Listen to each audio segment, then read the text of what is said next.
gotta backtrack. And you should've kept my name out your mouth. Ask me though how it all turned out. When you try to use my name for clout, keep on going, give me something you can talk about.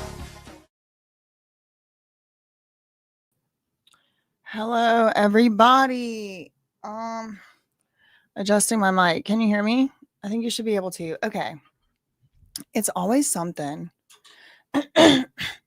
Pretty much ever since I moved into this new office, which I love, put some emoji or something in the chat for the new office. It's really just been like a whole trying to get it how I like it. And that includes the front end, the back end, the front end, and all of that. Ugh. The hair, I've been having issues with it lately. Okay. Just don't bother. Don't worry about that either. All right. So we do have quite a few updates on the David front. Today is, like I said, Monday. And so,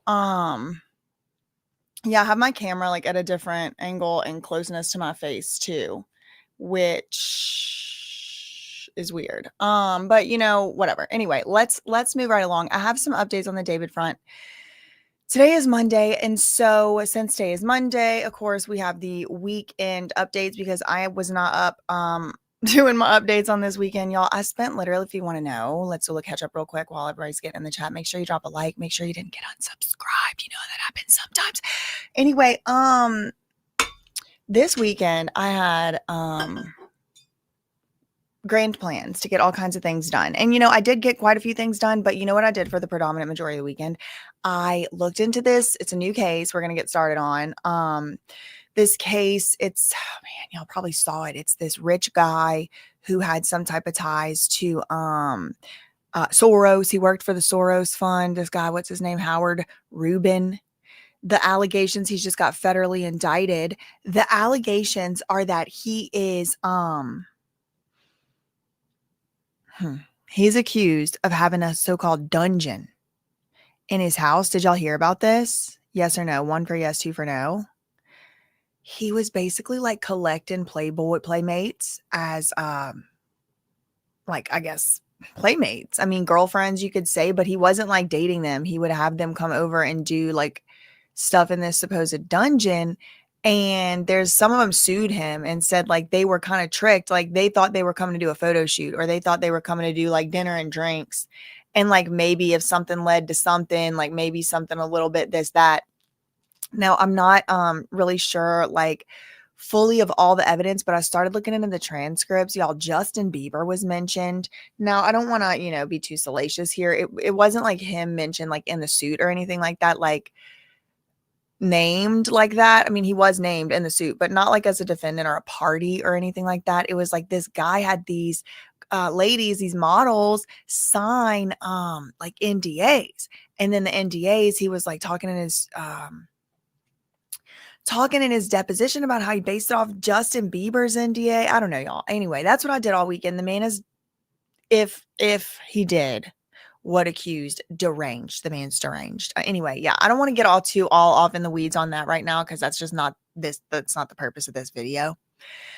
But I also was looking into some David stuff, and I was really looking also like secondarily, other than that first thing I just told y'all about, I was also looking into like Roblox and these like online grooming cults and social media grooming cults and stuff like that. So 764 is the name of one of them. I mean, they're different, really, mostly only in name. Okay. Anyway, I looked into that. And while I was looking into that, who's Katie Williams? I didn't repost a Katie Williams reaction. What is that? Maybe I did, girl. I don't know what you're talking about. Oh, Cat Williams. Oh, right. Cat Williams. Right. Yeah, the mainstream media is really not covering the Rubin story. We are going to talk about it, y'all. He had a excuse me. He had a custom made bespoke cross, and that's what he called it, a cross. Okay. So why is Howard Rubin putting blonde models on a cross? He had a cattle prod. He used on, in, without people even consenting. He would give them a safe word. Allegedly. I wasn't freaking there. That's what they alleging. We're going to have to see in court. But the allegation is he had these cattle prod with, and he was like, doing stuff with it. I don't want to get into too much detail, but the models would have a safe word or whatever. And he would tell him the safe word, be like, okay, if you're having discomforts or you want to stop or whatever, use the safe word. And he would tell him the safe word, whatever it was, and then he would put a gag immediately, like a ball gag in their mouth so they couldn't talk. Allegedly. I wasn't there. Anyway, there was a lot of nasty stuff in there. So yeah, anyway, while I was looking into the other topic that I was looking into, other than, David, I was looking into that secondary topic, and it was like Roblox and the online grooming cults and stuff. And it really brought up a lot of similarities again with this, David case and to like some of the online grooming and stuff that I've seen. As we go through today's video, I'll be dropping in little things I've found here and there, but mostly today's video is really a David update. So I want to start here because we have last night, late at night on the East Coast. It wasn't that late at night, but for a Sunday, I mean, it kind of was. On the East Coast, we had this come out at 10:18 p.m. What happened? Oh my gosh, I can't just be pressing buttons like that. Okay, so this came out last night, and then there's some more new reporting that's come out, I think, just this morning. So let's start here because it is the most breaking of the news. Celeste, and I mean, is it really breaking? I mean, we figured it out on this channel, like on the first day of coverage, but thankfully they're finally putting it in the news, girl. Celeste was likely dead for several weeks before being found in David's trunk, the police say. And as you can see, they have the little special red box that they got the exclusive. The musician, that's David, has not been named as a suspect or charged and his representatives have stated he's fully cooperating with the investigation. Okay. Let me just turn on the reader view.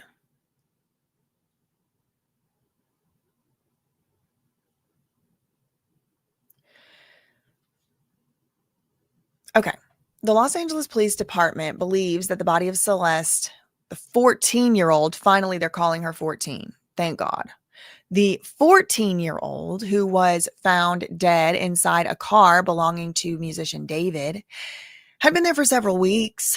LAPD captain and commanding officer Scott M. Williams told People that he could not confirm if the musician was cooperating with the investigation. David has not been named as a suspect publicly. He has not publicly been named as a suspect or charged, and his representative has stated that he is fully cooperating with the police. With the investigation. Celeste was found her body was found in the impounded Tesla registered to David on September 8th, 2025. That was earlier this month, while David was on tour in the U.S.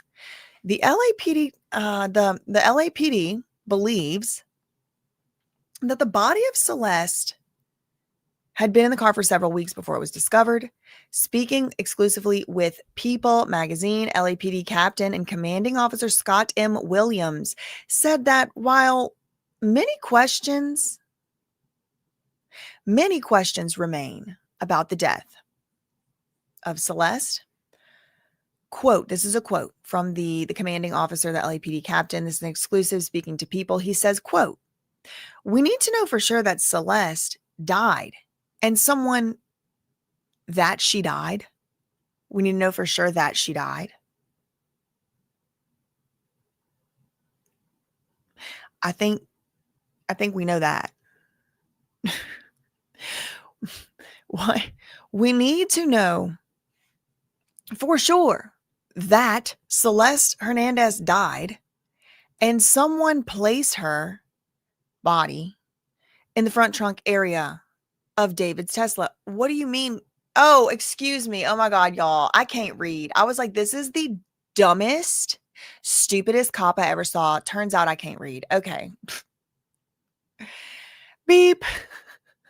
Speaking with People magazine, the captain and commanding officer said the following: "We know for sure that she died." Okay, duh. That's what I was saying. What are you talking about? We know for sure that she died, and we know for sure someone placed her body in the trunk. Okay, got it. We definitely know that. Agreed. The quote from the cop goes on, quote, "We know that the Tesla had been parked at the location from which it was towed for several weeks. So it was very likely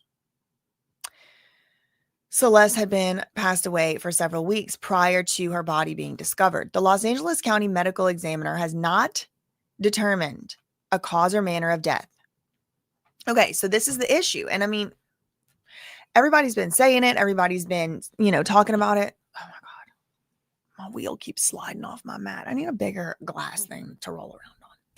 Okay, the Los Angeles County Medical Examiner has not determined a cause or manner of death.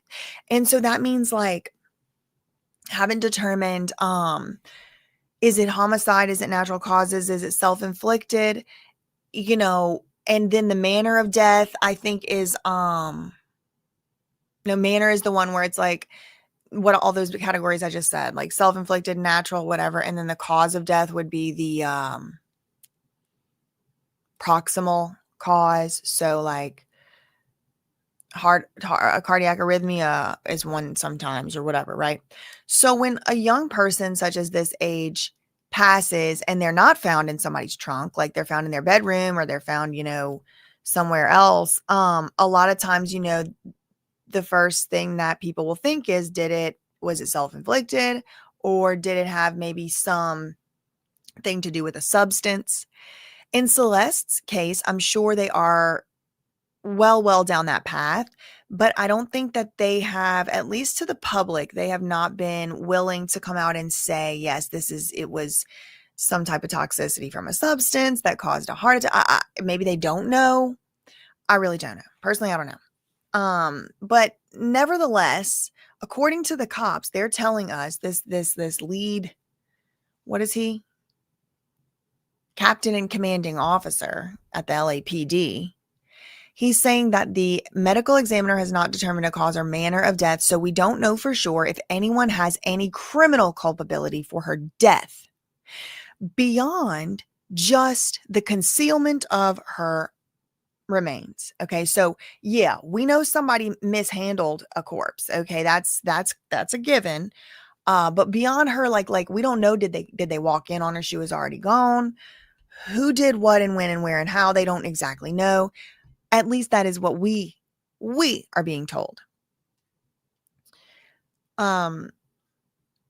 So it is definitely being investigated as a homicide. He said for sure no, it's not. It's not being investigated for sure as a homicide, but the homicide division, the robbery homicide division of the LAPD is probing the case. So while it hasn't been declared or ruled by the medical examiner to be a homicide, it is still being investigated by the police as such, it seems, with that in mind.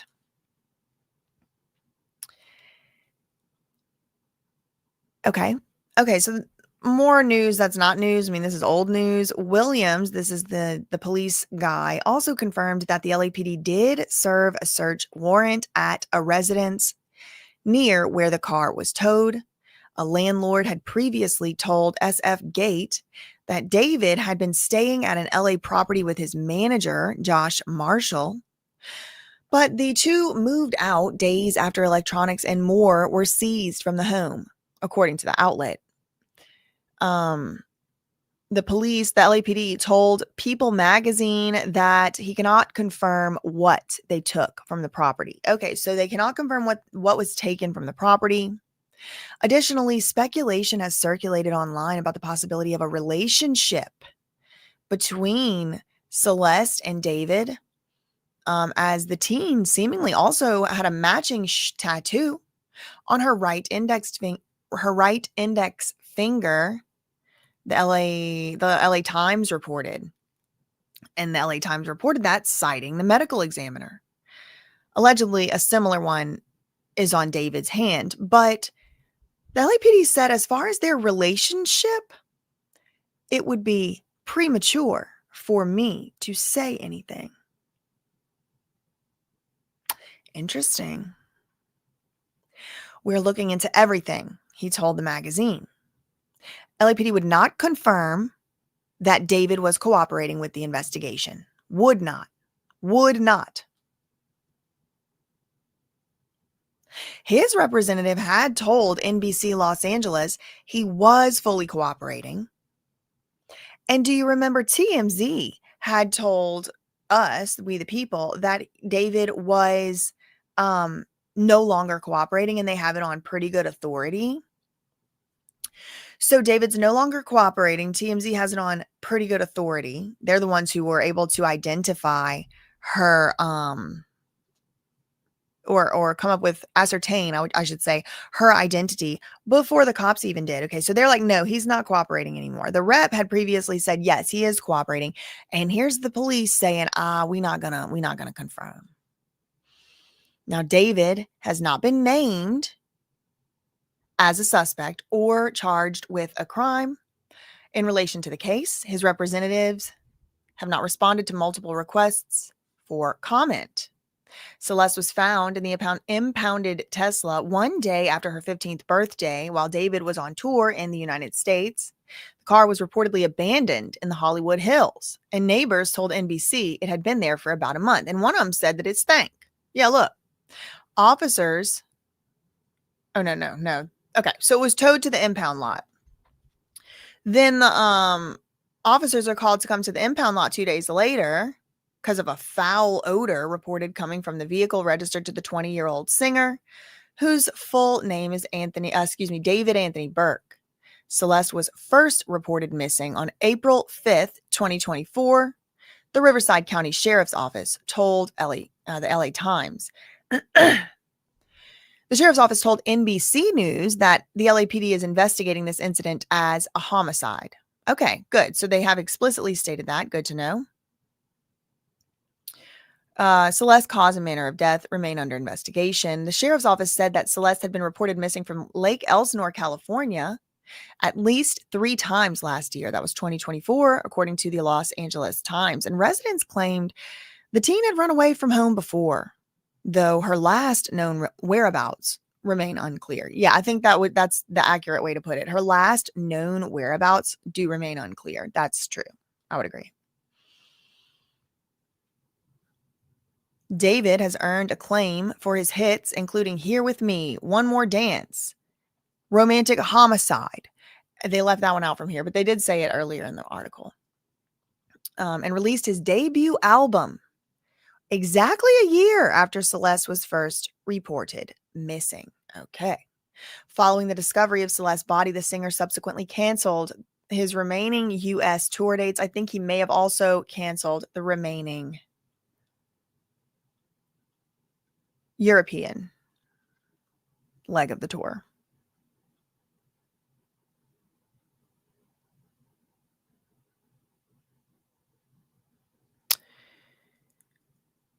On TikTok, someone's saying David doesn't have a tattoo. David's lawyer's last name is Burke. Yes, she's very famous Hollywood lawyer. She's worked with everybody. The names are not spelled the same. I think Burke is B-E-R-K. Blair Burke. Oh my God, this tea's too hot still. Okay. The tea's too hot. All right, so that's that. Now the next thing coming down. Okay, wait, hold on. This is a New York Post article from today. This is the original source I found, and then it had cited that Celeste, that People magazine thing. So I'll just read you this one too, because I did have it on the list. I think it had some other information. See, this one was from just a few hours ago. Teen runaway was likely unalive, quote, several weeks before her remains were found in David's Tesla. This is according to the cops. Teen runaway Celeste Rivas Hernandez, whose remains were discovered inside a Tesla in LA, had likely been deceased for several weeks, cops said. Police have been probing the girl's death ever since her decomposed remains were found earlier this month, about 20 days ago. 21 days ago, when David's vehicle was brought to a Hollywood tow lot. Well, no, not quite. It was brought there, days passed, and then after it was brought there, that's whenever the cops came. But yeah, anyway, the gruesome discovery was made a day after Celeste's 15th birthday, meaning she was just 14 when she passed. Okay, so this is the second news source, periodical, whatever you want to call it, that is accurately now, finally, thank God, saying this girl's 14 when she died. She was found in the back, look, they got it all wrong. It was the front of the Tesla, the front trunk, stupid. Look, they are saying so much wrong stuff in here. David is under investigation. No, he's not. According to the cops, he's not. He's not under investigation. He's not being investigated. They got a warrant for the house. Maybe that means under investigation, but they keep being very adamant to be like, he's not a suspect. He's not a person of interest, whatever hasn't been named. We know that the Tesla had been parked at the location from which it was towed for several weeks, so it is very likely Celeste had been dead for several weeks prior to her body being discovered. The LA County Medical Examiner has not determined a cause or manner of death, so we do not know for sure if anyone has any criminal culpability for her death beyond the concealment of her dead body. Okay, so let me just look in California. Concealing a corpse statute, California.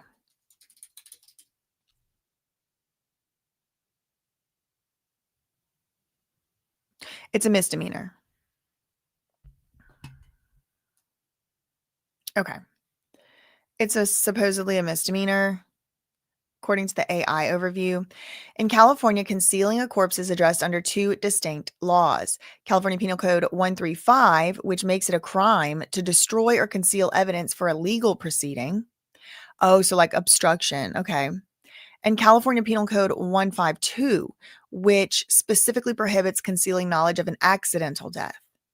Penalties vary depending on the circumstances, but can include jail time and fines, as the intent is to obstruct justice or prevent the discovery of evidence.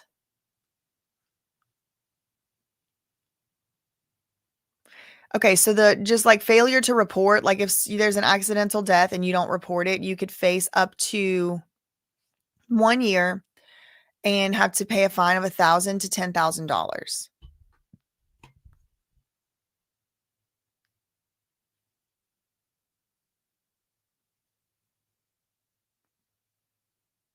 So even the AI does pick up, like, it's a huge difference, obviously, whenever like someone just is accidental death or a murmur. See, look, like it says, especially how it applies to a corpse. Hiding a body can be considered concealing evidence of a crime if, like, look right here, especially if the death was a murmur or involved other illegal activity. Well, what's that other illegal activity? Oh, man. Okay, so what this is telling me just off the bat, what impression I get is other illegal activity. Even if they can't pin the murmur on David, they may be able to pin something on him if it is discovered that he intentionally, like he knew about it and he intentionally hid it.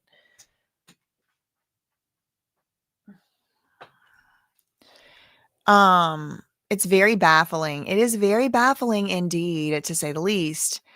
He's not been named as a suspect. His team previously said the singer-songwriter who skyrocketed to international fame on TikTok had been cooperating with law enforcement as the probe unfolded. It comes after investigators raided the Hollywood Hills home. They have stuff all backwards and mixed up, but I do like to read from different sources, just so that y'all can see like what's actually being said out here, even if it is to critique like how much they get wrong. Because you'll see so many times they get it wrong and they change their articles up, and then left holding the bag is like all the social media commentary people who like are not the news, who are just talking. Like we're just like, sitting at our house reading the news, and they'll be blaming us for stuff. So, I mean, I do like to put it out here, reading exactly where I get my information from. And when it is the mainstream news, then it is. Now, that being said, we are going to get into some Reddit posts and some fan theories and some speculation and things like that soon. All of that should be taken with a grain of salt, just as much as New York Post, to be honest. But anyway, moving on. They seized several items of evidence in connection, as connections between the teen and the pop star continued to emerge. Cops, however, refused to speculate on the nature of the relationship. This is what the cops said, quote, "We are looking into everything. As far as their relationship, it would be premature for me to say anything." Previously emerged screenshots of old messages on David's Discord fan server showed he was rumored to be dating a teen named Celeste in the years before Celeste's body was found. David also once made an unreleased track in which he mentioned the name Celeste twice. I think it was called Celeste. I think the name of the song was Celeste. And her mom noted that Celeste had been dating someone called David. So these are all the reasons why people believe David might have had something to do with this. Some people believe this. Some people believe he's being framed. Some people believe that he is innocent. Me personally, I don't know because I wasn't there. I would like to see more evidence. And that's what we're doing here today on this live. So this is another kind of like breaking piece of information. I don't think I would call this news. This is more like speculation and drama, gossip. However, it is on a website called The International. Girl. The International News. Hold on.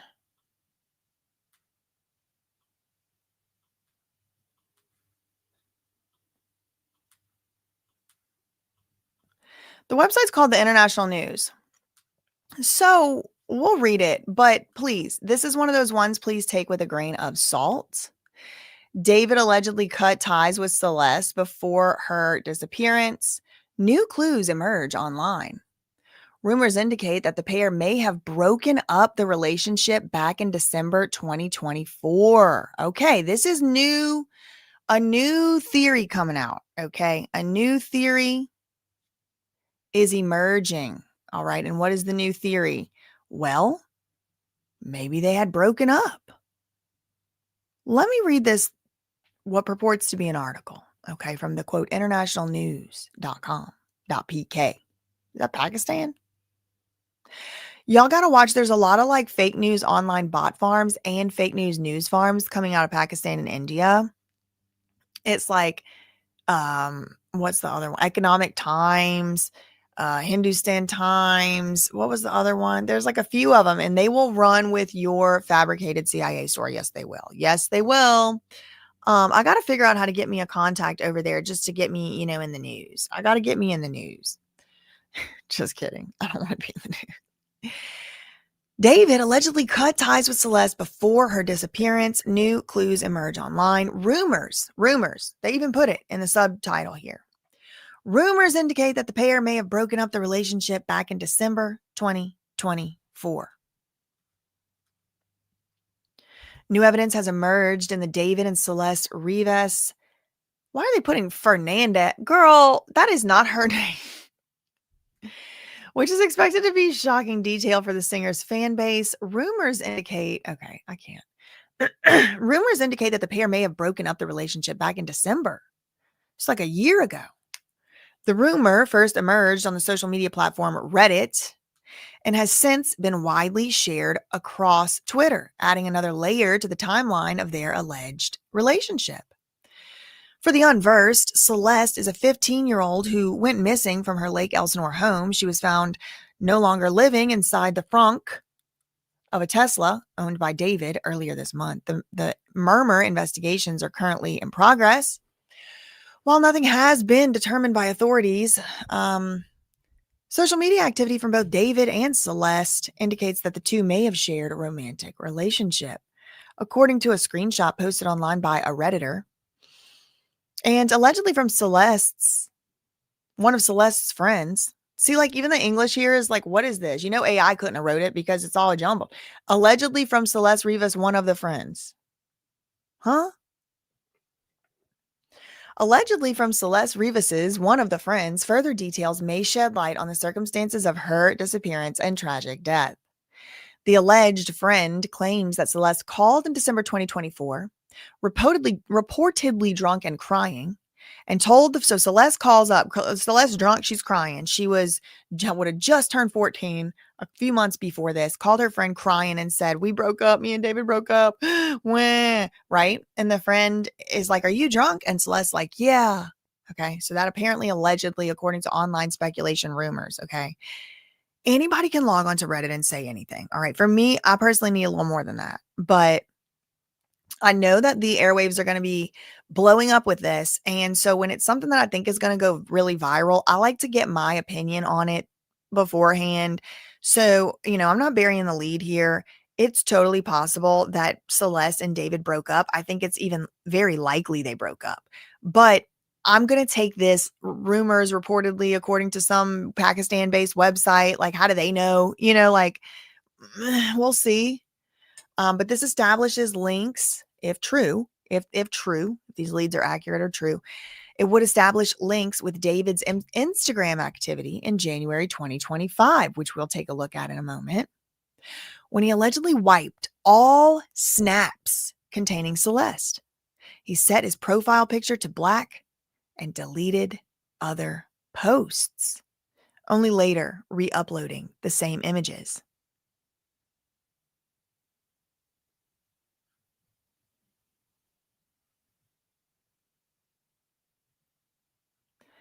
Oh, wait, hold on. I have to ban somebody. Okay, yeah. I don't know if I got him first or Monica. Shout out to 1994 Flowers becoming a new member. Thank you so much to Biker Batty 313 for the $2 super chat. They don't know the cause, but gave the body back. That's what they said. That's what's being said to me. Okay, like, let's chill out in the chat, please. Thank you. All right. So let me go to my next thing I want to show y'all. So maybe they had broken up. So like I said, I don't know if we can necessarily trust that source, like a random Reddit post. However, it would make sense that they had broken up before, because Celeste is like classified and characterized by people even and called a quote, so-called a runaway. And, we all have a response to trauma. We all have a mixture of, fight, flight, freeze, sometimes fawn and all of that stuff. And so it seems like, Celeste would run. She would do the flight. So if something were to happen between her and David, I think I would expect her, and she was with him. All of this is speculation at this point. But if some things were to happen between them, negative, like they got in a fight or something, I would expect her to run, to flight. And so where would she go? Maybe back home. Things have cooled off, whatever. And that could explain, for example, why she went missing 3 times. We know that the police picked her up 1 time, but how many times did they not pick her up? Did they pick her up every time? These are things I don't know.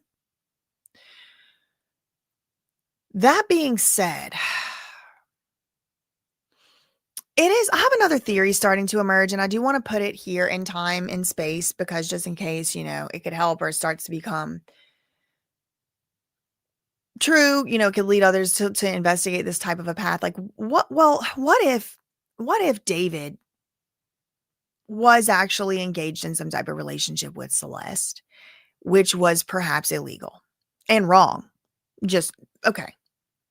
That's, if that happened, and you know what I'm talking about here, it's criminal.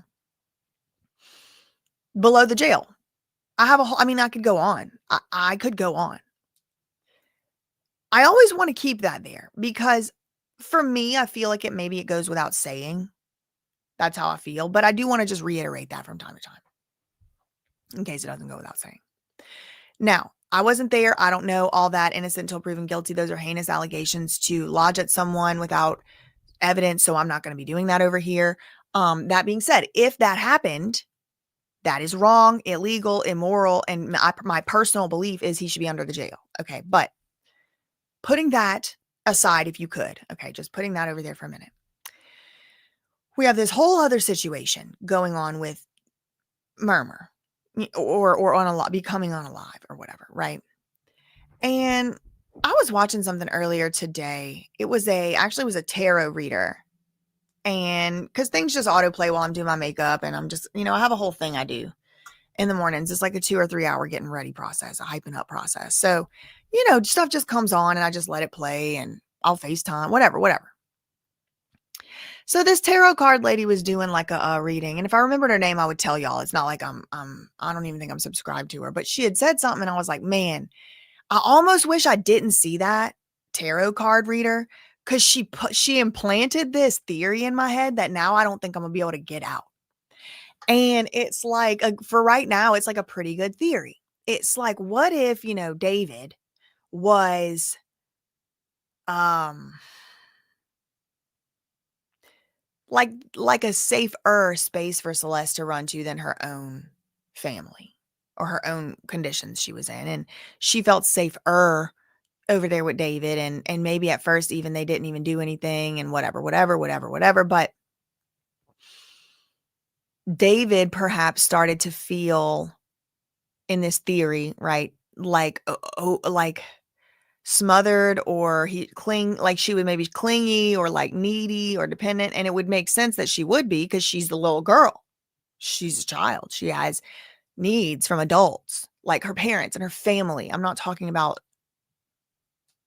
illegal, grotesque, detestable behaviors, but she went on, and I don't know, the rest of the whole thing or whatever, but there was that like little spark of like yeah, true. That's kind of like an interesting dynamic. Like, when I think about guys that go for young girls, 14, 13, I think maybe she might have been 12, what's being alleged.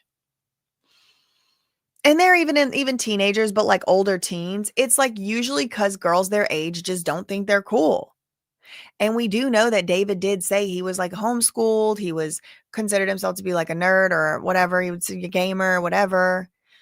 So Celeste had also been like around all of this stuff too, if she had been hanging out with David. She was growing up too.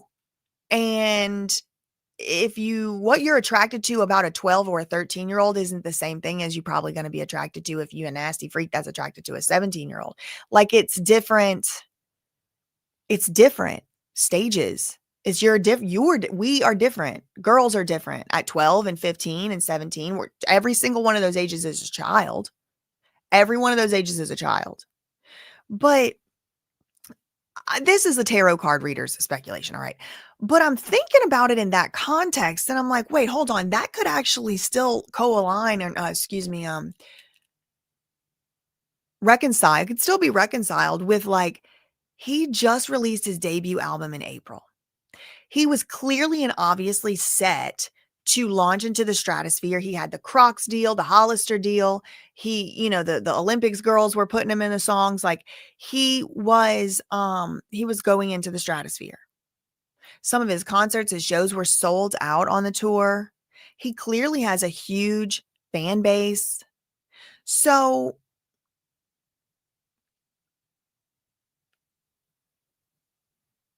no, it could be just a random YouTube user. Look, listen, I wasn't there. I don't know. I'm not a psychiatrist. I'm not a behavioral analyst. Shout out to Rabbit in the chats. But I'm thinking, I just like to think about if you can think about like the dynamic of the relationship, it will show you more than if you just drill down on one Tesla key found under a leaf. Okay. Like, she was still a little girl. I'm thinking about the things you cannot drive when you're 15 on your own. You can buy a car, but legally you're not allowed to drive without a license. You don't have a license. You can't legally work, or make money legally. Maybe there's like a few ways, but like you can't work at 14. And so she would have had a lot of needs. She would have maybe been able to go down to the corner store and get something to eat or something, but like, I can imagine how, it might seem like all fun and games to have a 12-year-old girlfriend, until she's living in your house and she needs a pack of, sanitary napkins or whatever. And what if like that, in a dynamic like that, I'm not saying that would lead him to unalive her. What I'm saying is it might lead him to say, this has been enough. Alternatively, from her perspective, she was growing up. She was becoming more aware of the world because she was seeing more things as well and being exposed to more things as well. And she may have actually started to be like, this is kind of like messed up behavior. Who knows? Who knows? You can't even move out. No, cops are supposed to come pick you up.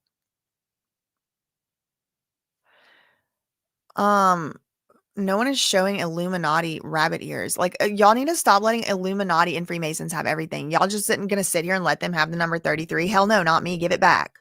Y'all had it long enough. Give it back. Thank you. And everything else. They're doing rabbit ears because Rabbit's in the chat. Aurora is saying, no, she wanted to go home. She wanted to go home. And checkered floors too. Give that back. Give it back. Those are cool. Mine.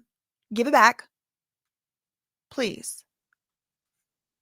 Reclaiming my numbers, reclaiming my time, reclaiming my aesthetic. Every time I go somewhere that looks like one of those old Freemason buildings, I'm like, I don't know if you know this or not. This is my house.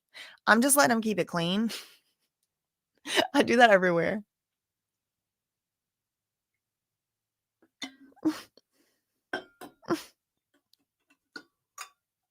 God damn, this thing is good. Meaning like at keeping stuff hot. I ain't got one taste bud left on top of my tongue after that. My God. Okay, I'm just let that sit for a while. Jesus. Whew. All right. I know. And that's why, I'll do the same thing with a song. I know y'all saw me rocking out to the David song the other day. That one that he had that was good. It was a good song. And then that one girl was like, I'm unsubscribing. And I was like, don't let the door hit you on the way out. Make sure you unsubscribe from my other channel too, freak. Because I'm sick and tired of like, I can't enjoy anything because other people don't know how to act. I can't enjoy Space Jam as a nostalgia moment and believe I can fly. I believe I can touch the sky. Because people want to act crazy to children? No. No. I'm switching that altar right out. That's not the demon that wrote that song, and I'm going to go back to enjoying Space Jam. Okay, it's been long enough. That's my opinion. And I can do what I want for at least the next, soon future in the United States of America. It's little by little. We're not really allowed to. Y'all, the UK cousins in the chat, everybody send a prayer. Send a prayer to my fellow cousins that didn't make it out several hundred years ago, like my ancestors, because they can't even post on social media. They can't stand there with a sign no more.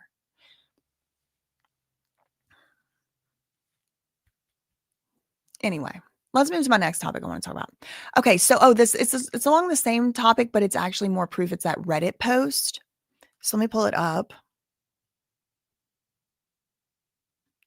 Yeah, Leslie, and that's my house. They keeping it clean for me over there, and they know it.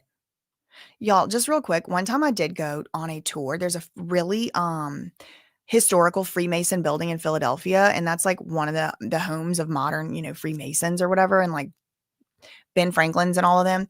So you can just go. It's a museum. You can just go take a tour. And so I was like, with some of my friends, I was like, haha, hee hee, kiki. Wouldn't it be funny if we went to a tour of the Freemason Museum? And they were like, yeah, let's go. So we went.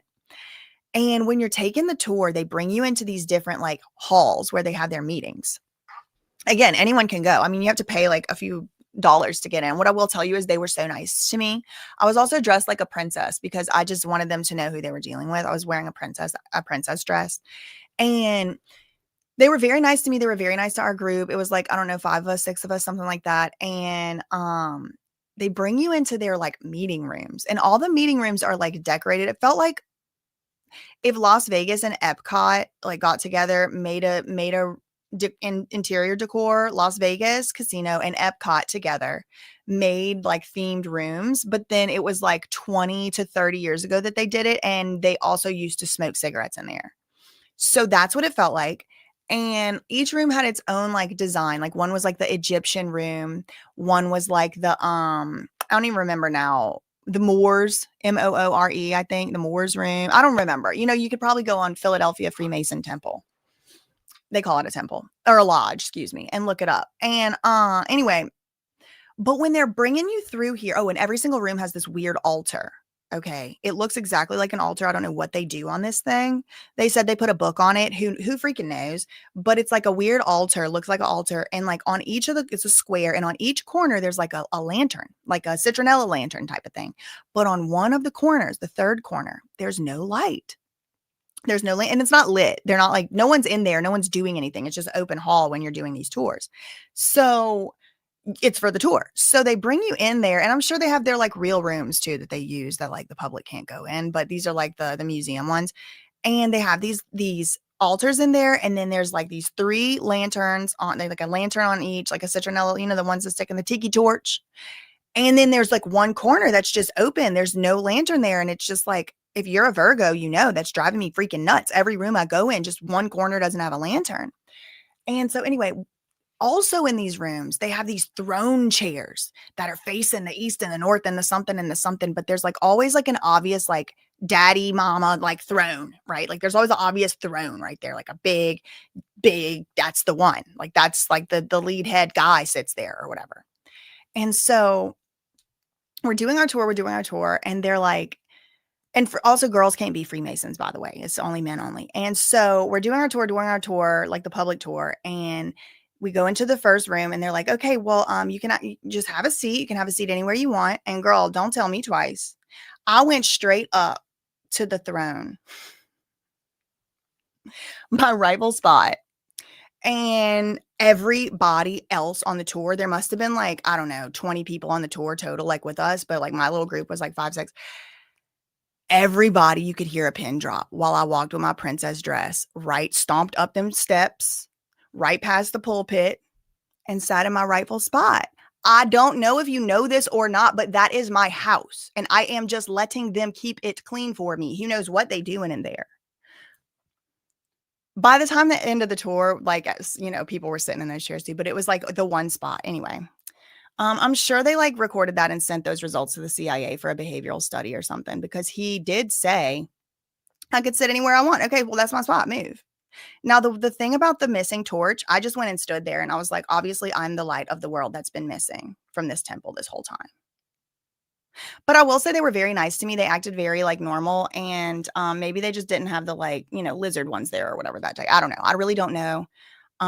You could like rent that hall and have your wedding there if y'all want to or whatever. Anyway, okay. So back to David.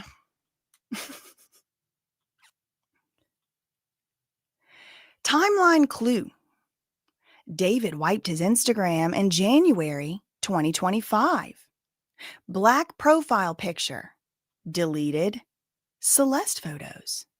Now, this in and of itself to me isn't that big of a deal, because artists, like musical artists, they do this all the time to like hype up their albums and stuff. Yeah, someone even said it. Are we entering album era? Yeah, it is normal for artists to do this. So yeah, technically I guess he did delete pictures of Celeste, but didn't he put them back up? I have a screenshot from January 2025 when David deleted everything on his Instagram, set the profile picture to black, and wiped all photos containing Celeste, but like also I think all photos. So again, like I don't know if that's particularly meaningful. We also heard a claim from one of Celeste's friends. Now, this is still, who is we? I don't know where this claim is coming from. I would like to find at least the original time somebody made this claim, because it's just like totally just rumors right now. Celeste's friend said she called in December 2024 crying and drunk, saying they broke up. That lines up with the Instagram wiping in January. So if they really broke up around them, then the question is, where did she go after that? How does she end up in this trunk? Timeline feels important. You know what else feels like? I feel like a little tingle of like, remember whenever we were looking at the Justin Baldoni and Blake Lively case, and one of the things that these social media manipulation farms can do, and one of the services they offer, is starting theories. And then they're like kind of good theories. So then maybe they take off. Hopefully they take off. But like one of the services of the package is, quote, starting fan theories, starting threads of theories, Okay. So when I see these like, oh, we have all this information, none of which I'm citing, except this thing right here, which is completely innocuous. It just makes me wonder, are we dealing with any type of media manipulation here? It is very interesting. I mean, how many Celestes we definitely don't hear about. The counterpoint to that is, yeah, how many of them are found in up and coming singers' cars? Good, that's a good point. But I did want to show y'all that just as, take it with a grain of salt, take it as what it is. It's a not particularly credible Reddit post. However, there have been other posts made on Reddit that turned out to be true, that at the time were treated and rightfully treated as just a rumor on Reddit. But because sometimes those Reddit rumors do turn out to be true, sometimes they are not true. I like to throw them your way, especially like, again, if I think it's going to be something that's going to be going really viral, people are going to be running with the story. I like to kind of prime it with like, okay, let's at least think of it this way. Let's keep a level head about it, because I'm not trying to be like, oh my God, he did. Oh my God. And then like, really, he didn't. Like, it doesn't look good for him in the underage stuff, and it doesn't look good for him in the unalive stuff, nor does it look good for him in the finding the body in the trunk stuff. Okay. I will say it does not look good for him. However, there's enough of a, presumption of innocence until proven guilty, or at least until I am not going to wait till he's proven innocent to make my mind up if I already make my mind up before, but I do need to see more evidence. Speaking of evidence, Los Angeles Magazine is saying Josh Marshall, the supposed manager, broke his silence on TikTok amid Celeste Rivas Hernandez investigation. So again, Los Angeles Magazine, Josh Marshall breaks silence on TikTok. Okay, so what am I expecting to see? A TikTok with Josh Marshall in it talking, right? Or no? Y'all might already know this story, so you wouldn't be expecting that. But like, breaks silence on TikTok. And again, Los Angeles Magazine, this seems to be a credible news source. This seems to be a pretty open and shut claim as the title. Breaks his silence on TikTok amid the investigation. Okay, cool. David's manager, Josh Marshall of Mogul Vision, using the handle J Mogul on TikTok, appeared to clap back at some comments accusing him of involvement in the death of Celeste. I had zero knowledge of anything.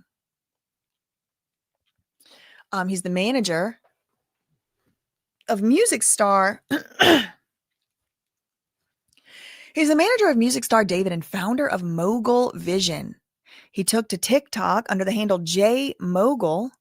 This also appears to be his verified Instagram account as well, to address swirling speculation surrounding the tragic death of a 14-year-old Celeste Rivas Hernandez. Her badly decomposed body was discovered in the trunk of a Tesla registered to David on September 8th, 2025, what would have been a day after her 15th birthday, igniting a high-profile investigation that has drawn intense public and media scrutiny. Marshall, who rented the Hollywood Hills home where David was staying, has used the platform to deny involvement and call for factual reporting,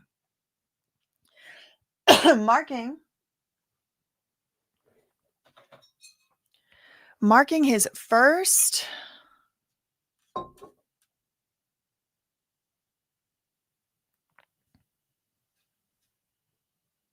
this is a long article. Marking his first public statements on the matter. Celeste was reported multiple times at age 13.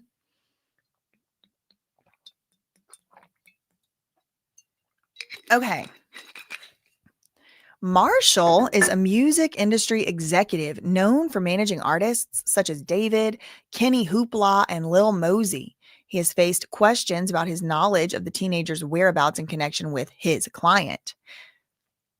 The scrutiny intensified after a private investigator reported that a 2024 email had resurfaced, suggesting that concerned adults in Rivas's life alerted Marshall to her absence, speculated she was with the singer. It was noted that Marshall, this is the manager, did not respond to the email. Perhaps he never received it. However, Celeste returned home the following day. This has led to speculation that Marshall may have informed David and Rivas that the authorities could be searching for her. Okay, so there was an email that this manager received. I didn't know that. A 2024 email surfaced suggesting that there were adults in Celeste's life who were looking for her, and they did email this manager. The manager didn't respond to the email, but Celeste came home the next day. So this led to speculation that David Marshall, what's his name? Josh Marshall, may have told David and Celeste that authorities might be searching for her. The manager, Marshall, is now setting the record straight, saying he never received an email and he has zero knowledge of anything.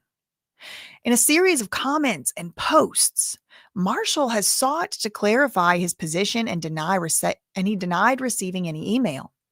On a TikTok video by TikTok user Girltown, New Jersey, he responded sharply to accusations.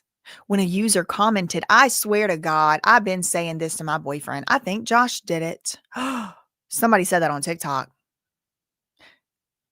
Girltown replied, "I think he's heavily involved." "How dare you say something like this with no facts?" Marshall responded. Now, let me get my phone because I actually watched this girl's video, the second one. And it looked like to me, this could have been anybody under the sun. Now, it does help that it would be the same exact name as his Instagram, but that doesn't mean somebody couldn't have just made a TikTok with that name. I want to see his like face. I want to see his like some proof. Let me see. J Mogul.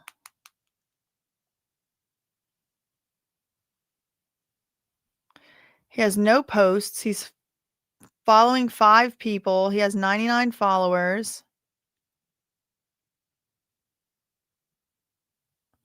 This account has no posts, and she had like pulled up the account online. Look, for me right now, I just want to tell y'all, I think it's actually not very clear if this is really Josh Marshall.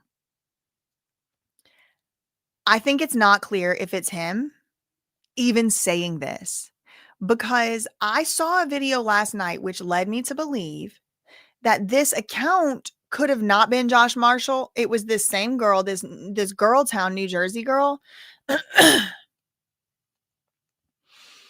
This video is false and the person is misinformed. This is the only time I'll speak on this matter for now.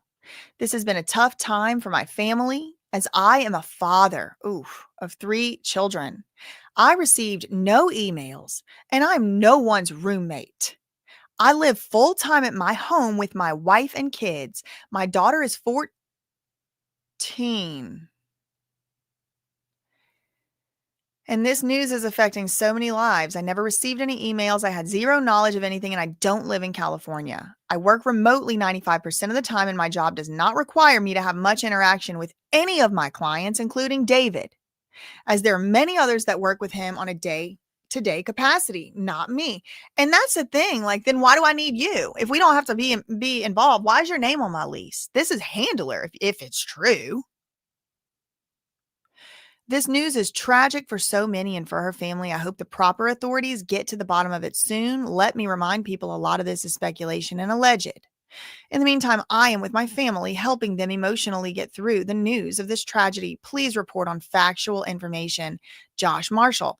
I do not know if that is him. Okay, I'm going to need an actual statement outside of a comment on TikTok. All right. And LA Magazine is reporting on this. Oh, the real rebel Eric has a interesting theory. If David knows anything about her outside of their relationship, he's telling the police. That's why he's not arrested yet. Maybe it's manager or family.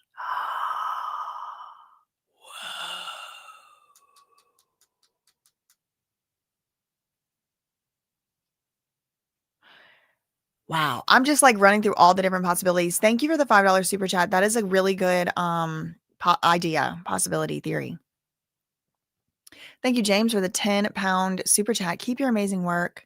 Keep up your amazing work and dedication. Thank you so much. Thank you so much. Will do.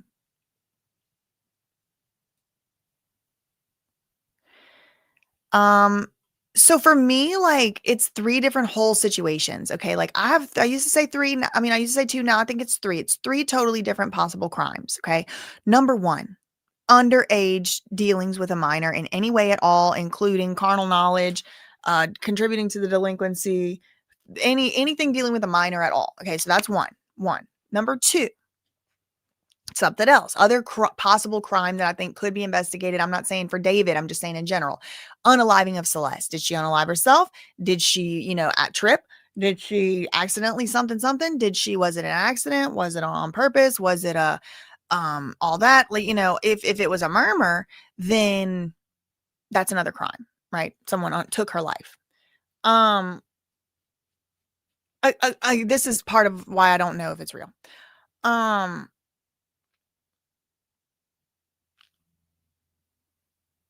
And then the third,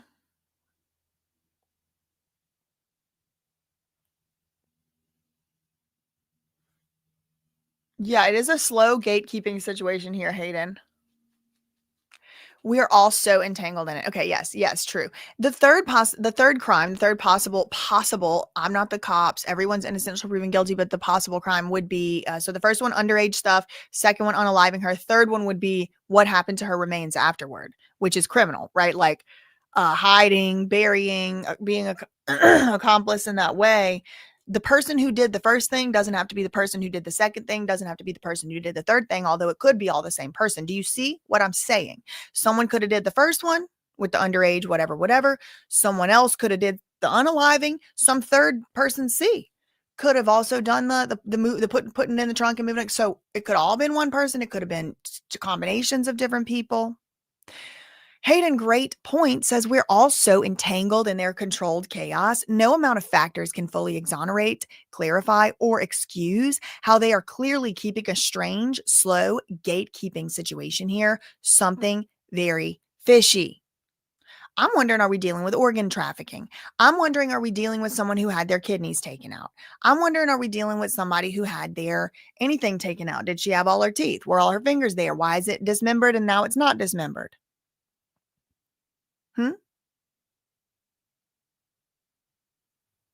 Just curious.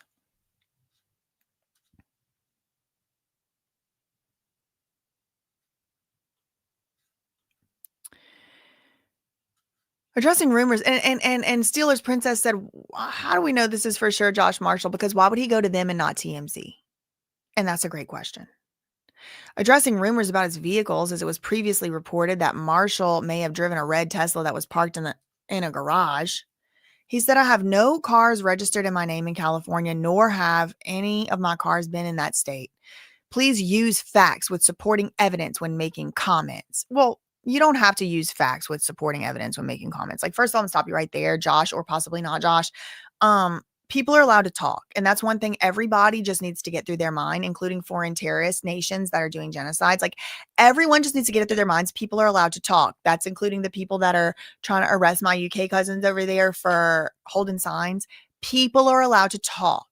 Now, instead of comments, what it could have said was, please use facts with supporting evidence when making allegations or speculations or accusations. However, you really don't need facts or supporting evidence to make a comment. No, you don't.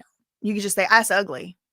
You don't need any facts. You don't need any supporting evidence. You can say, oh, she's stupid. You don't need any facts. Like, no one's going to start consulting the dictionary before they say, no, your breath stinks. Like, that's not what we're doing. We're not doing that here. So anyway, another handle noted TMZ is talking about this case on a mainstream level. We are small content creators, and it's funny Mr. Marshall would come to us instead of the mainstream media. And that's why I don't think maybe it's not real. He said, I've never lived in that home. I live in an entirely different state with my family. I do not have access to any cameras nor anything on that property. Stop creating false narratives and assumptions. His comments come as the investigation continues with some questioning his limited interaction with David, despite managing him. And a follow, yeah, yeah, that's why I was like, wait, what do you mean? So you're a handler. You don't have any interaction with him, but you're, well, why are you allowed to call yourself his manager then? Why don't you get to work? Why don't you get to work? This is for anyone. He said that, but it's supposed to be who has spread misinformation about me that greatly affects myself and my family without any regard for the facts. Also, I hope the creator of this video pins my comment and corrects what she said with a new video. And anyone else making false comments or following a narrative about me that isn't true. Again, y'all, I don't know if this is him. This could be somebody up a tree playing a leprechaun. I really do not know. Somebody said, well, he didn't deny knowing who she was. Oh, TMZ recently revealed surveillance footage from March 2024 from a local liquor store that showed Celeste both walking and running without any of her belongings and sporting a black hoodie. The liquor store owner recalled to TMZ that she had gotten into a car. However, he could not recall the make or the model, and it unfortunately was not captured on camera. LAPD issued a search warrant on the Hollywood Hills home. Oh.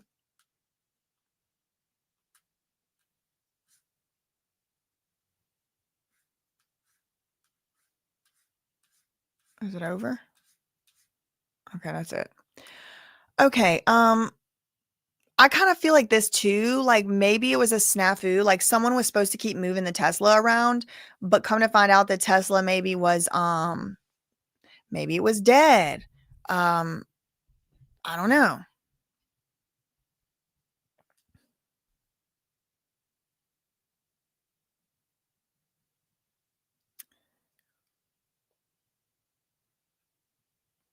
Kim said, I actually just became Lady Gaga's manager just now. We have zero interaction, and I'm just living my married life waiting for that money to start rolling in. I mean, Sarah said the battery was dead. They couldn't move it.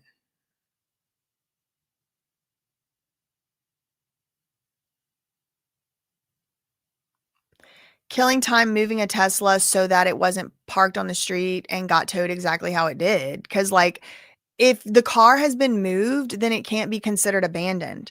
The car was not moved and it was reported several times, and it was in front of somebody else's driveway. Like, it wasn't on David's exact street. It was in front of somebody else's driveway. So this is the question, Catalina. We're going to look at this later, a little bit later. How long was David on tour and away from the location of the vehicle before it was found? I mean, that's the question. Okay. So is that really him? Is it not? I don't know. I think if he really wants to make a statement, he should make a credible statement on one of his own social media accounts so that people can know for sure it came from him. Because what the account is doing is like asking us to do things that it's also chastising us for doing. It's like you should have facts and evidence for things before you make a comment. And it's like, all right, so you want me to take the facts and evidence out of the TikTok, this random girl's TikTok comment section? Just in case it's real, that's his statement. But okay, so shout out to Mo.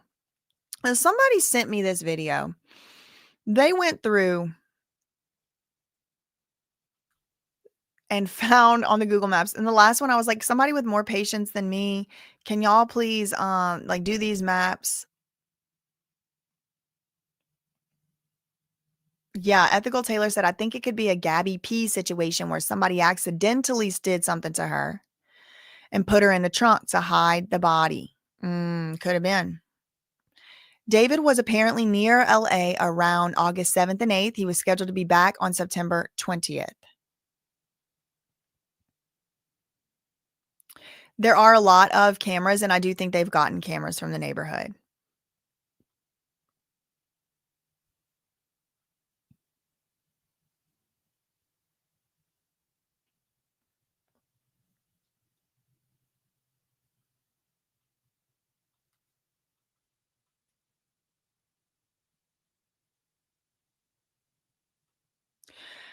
Keep It Okay Daily said no updates on the second burned body found, even though family showed up asking questions. Not saying it's connected, but equally odd. It is odd.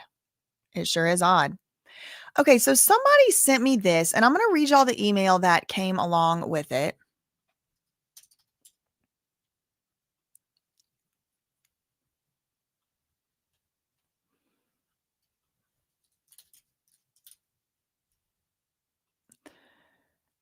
OMG, this is right around the corner from her house, somebody said.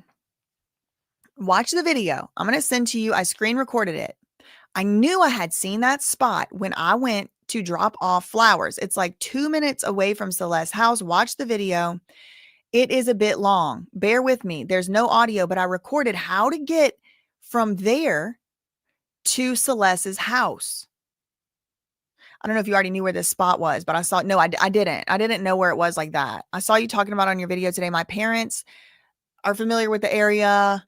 I hope this helps, and I hope detectives know if that's not proof, I don't know what will be. Okay, so basically what this person is trying to say, and we're gonna walk through the video together.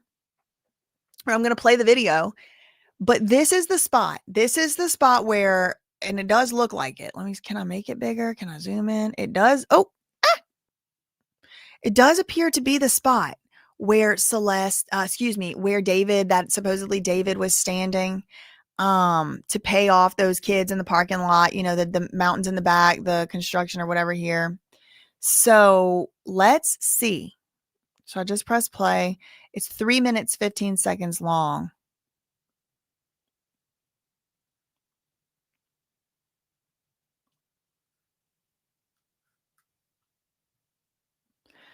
Okay, so let me watch. I was looking at comments, but I need to be watching what y'all do, what he's doing over here, or she. Okay, so that's the parking lot where he was paying her. Dang, I need to start over. Okay, I'm gonna narrate it. Okay. 15272 Laguna Avenue is what they saying. Is this address we're looking at here? Okay, so here's the parking lot. We're leaving out. We're going into the road. We're going down the road. Okay, so now I can see the parking lot. I believe that is the parking lot they were standing in, behind where that 18-wheeler is. I think they were behind there. See how they got the double line of the handicap line in that back spot? I think that is where they were, I believe. Okay, here's the sky. There's the parking lot. It's like some type of new development. There's the parking lot. Okay, thank you. Thank you. This is a very good, y'all. I'm so glad somebody else did this. That's the spot, right? That's the spot. Yes, yes. Arrow marks the spot. Slay. Oh my God, I love this. Shout out to this person who did this. Okay, wait. Hold on. Let me pause it. I got my screens messed up. I'm going to try to do something. Hold on. All right, back to the show. Back to the show. Let me go back like a little because I done lost much. Okay, arrow marks the spot. Okay. Is it still playing? Did I pause it? Yeah. Okay. That's where he was paying him allegedly. That's where I think that is where that picture was taken. Okay. There's a car, some sort. I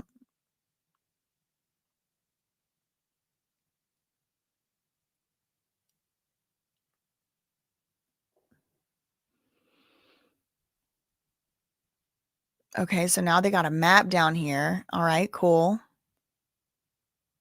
I wish I could work Google Maps like this. All right. There they go.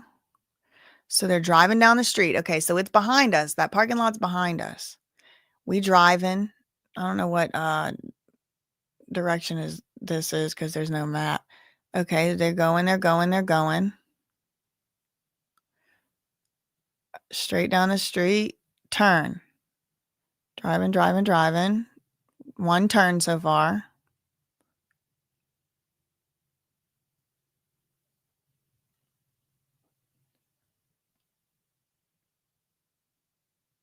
I don't know what this is.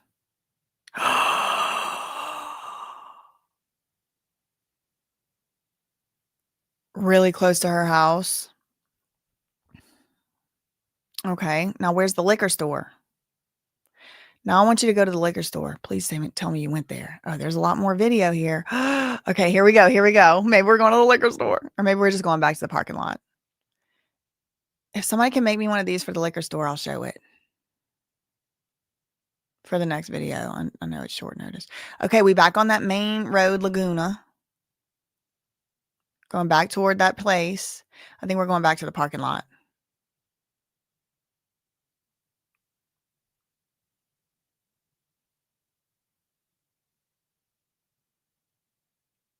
Yeah. The parking lot again, right there. Okay, so it's not the liquor store, but the person did. Thank you so much for doing this.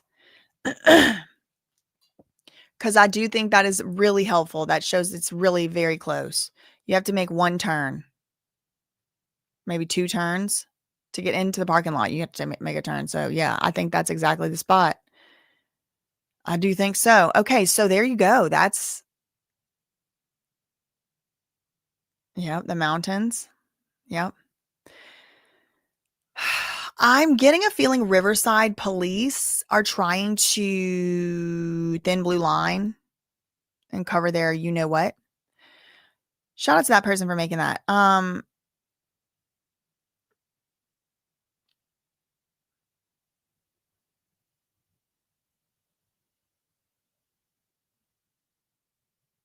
The liquor store was to the left on Laguna. Okay, so somebody make me a video like that, please. I'll put it up and I'll share it with the thousands of people that watch it to help us understand this case better. If it's already your special interest, send it to me, send it to other people too. That'd be cool. You could watermark it, whatever, but make me one like that one where you like walk, or you could even use that one, just like, I guess, screen record that one. But like, I want to do like a walk, like I want exactly one like that where it starts in the parking lot, walks to Celeste's house again, or drives whatever from the Google map. And then please, nobody go in person. Only Google Map or only Map. I'm not talking about going in person. Please, nobody drive there in person. I'm talking about using Google Maps. Gets in the like goes in the parking lot, goes to Celeste's house, leaves Celeste's house, and then goes to liquor store. And then from the liquor store, walk or drive or whatever in the Google Maps only online, not in a car or any in person. But then from the liquor store, go back to that spot where the parking lot. Because I want to see how far the parking lot where he was allegedly paying people. I want to see how far the parking lot is from the liquor store. And I want to see how far the liquor store is from Celeste's house. So I want like, can someone make a round trip? Like start where we were just now were, go to Celeste's house, go to the liquor store, and then go to back to the parking lot. That would be helpful. Thank you very much. If not, I don't blame you, girl. I can't do it either. Okay. So let's go to the next thing I wanted to talk to y'all about. Google Maps Street View. Exactly. And he had, or she, whoever it was, had a map too showing. So I could see the map below, and then I could see the where the car or like whatever, the Google car was when they took the picture.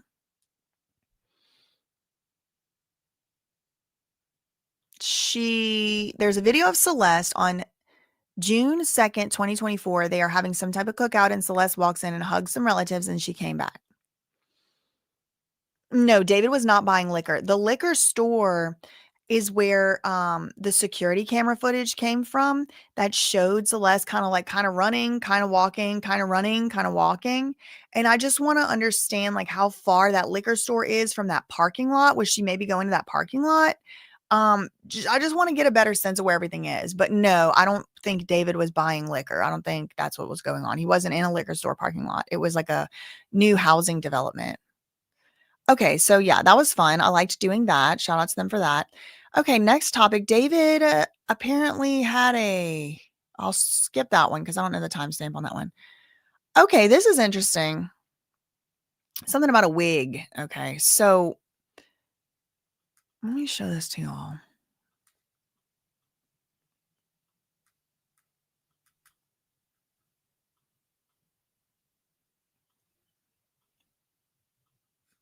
This is a tweet, and it says, it's DJ Academics. This was 2 days ago, day before yesterday. Alleged photo of David wearing a similar wig to one Celeste was wearing has surfaced online. At the time she was wearing this wig, she would have been 13. Okay, well, that's interesting. She did go missing when she was 13. Look at the back of, look at this, because I want to know, this is a headboard? These are the clues we have to look at, y'all. Is this a headboard? It appears to be a headboard. I don't know what else it would be. She's wearing like a fairy necklace. She's got a blue wig on. Okay, that's not really why I wanted to show y'all that. It was for something else, but this is where we're starting. So David himself had posted a picture of him wearing a blue wig. Now in and of itself, who cares? It's they're, if they're both like anime, cosplay, whatever, so what? So what? But then add to it that she did go missing when she was 13 3 times. She had a boyfriend named David. She had a tattoo, which David apparently seems to also possibly have. Um, but then it goes on.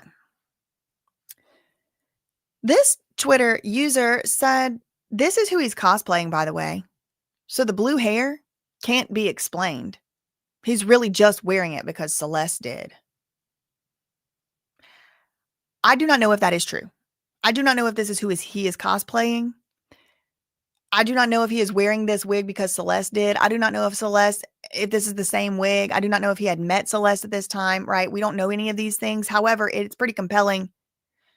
It is kind of a unique costume. This is the original. He's got pinkish hair and he's got on like a coat blazer, but it closes over here on the side, kind of like those double-breasted ones, but like over here. He's got one button and he's got the two yellow buttons or snaps with a red cowl neck thing. And then David, two yellow snaps, one yellow button, crossed over, black, red. So true. I mean, where's the pink hair? Why the blue hair? Maybe that anime character had blue hair one time. I don't know. I thought that was interesting. It's unique to me. Does not look like anime at all. Well, what is this? This ain't anime? That's anime, right?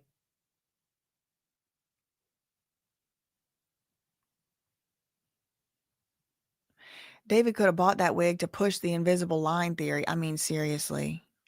I think this is anime. Somebody said it don't look like anime at all. That's an anime character. Right, but does the anime character have this exact outfit and sometimes have a blue wig? Because he has a blue wig here. This doesn't look like the same character.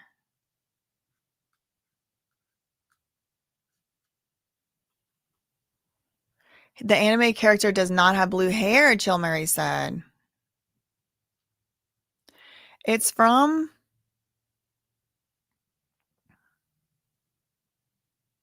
an anime called Jujutsu. Yeah, no, me neither. Official Madam said, Omi said, none of this is going to stop me from thinking about what's true. You just shouldn't. It shouldn't. And y'all should be aware too. I mean, a lot of times, like, I have to say stuff a certain way because I have a platform and there's people that listen to me. And also, like, people be trying to blame me for stuff I didn't do and put words in my mouth. Y'all don't have to, like, be this conservative in your beliefs. Like, you can make your mind up at any moment, like, for sure. And for me, I mean, even if David didn't, murmur her, I do have questions about his behaviors, his activities with her as a young adult, as a young woman, as a young child, I should say child. I'm trying to trip the algorithm here. Oh, Budgie said, I don't think that's even actually her mom. Her dad is in Mexico. That might be her aunt cosplaying as her mom.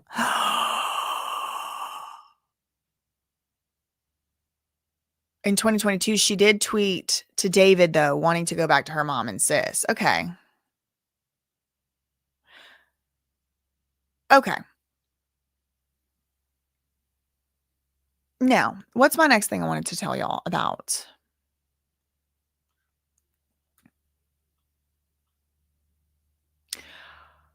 Okay, somebody sent me this and it throws a wrench in everything about the timeline. Okay, this, again, let me pull the email up actually, because I want y'all to know what this person's like area of expertise is.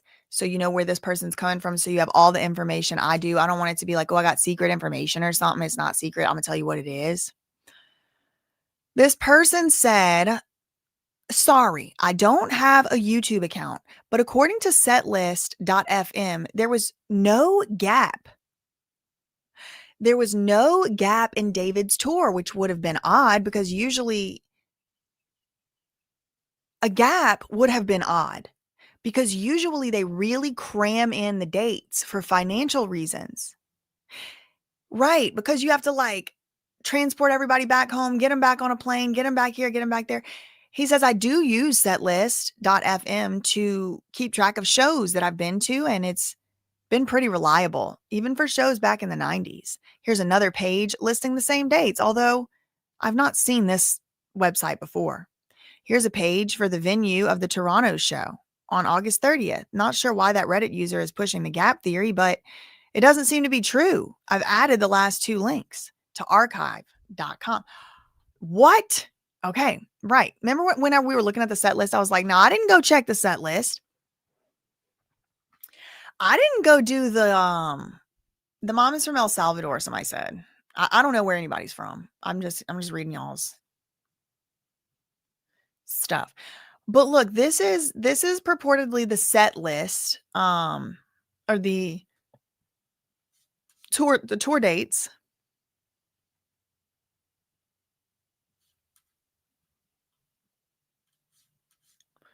Let's go back to the first one. Okay, so July 30th, that one was canceled though, I think. David in Phoenix, August 2nd, California, Del Mar, August 5th. So that's a gap. That's a little bit of a gap. 1st, 2nd, and then there's 2 days, 3rd, 4th, 5th. So at the beginning of August,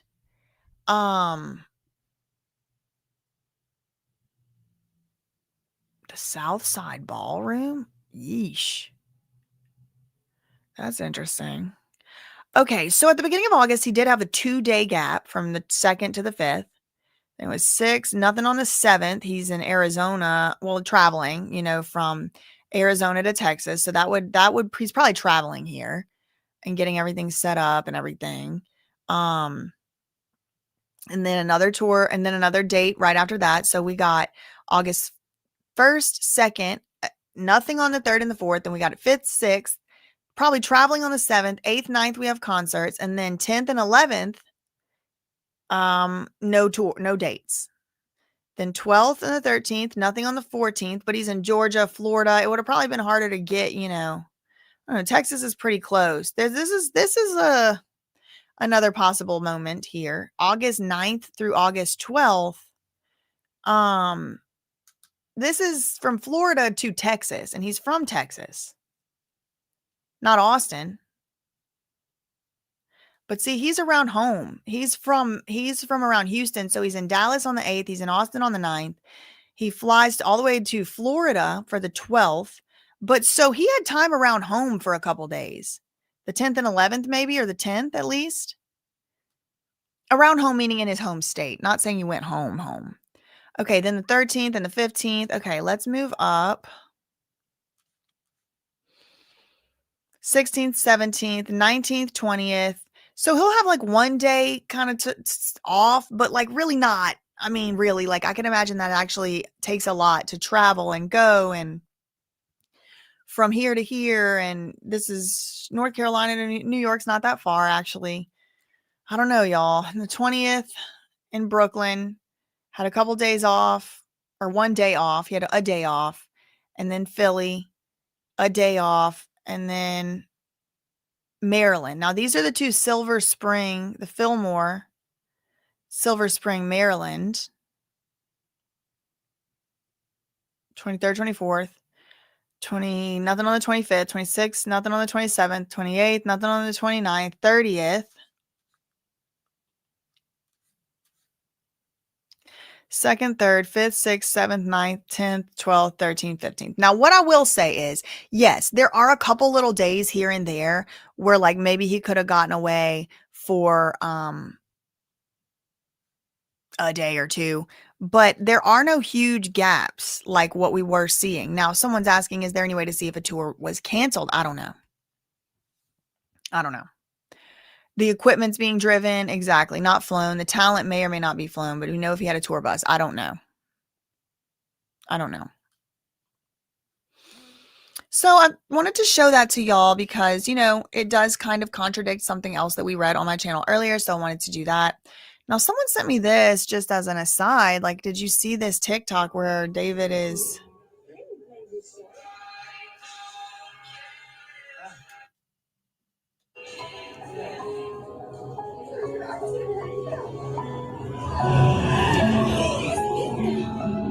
So someone came up to this guy and was like, "Do you know this David song?" And then these like obvious actors are like, "Hey, it's David!" So this is like a social media collab or whatever. David's gonna walk up and sing. I think I didn't even watch it.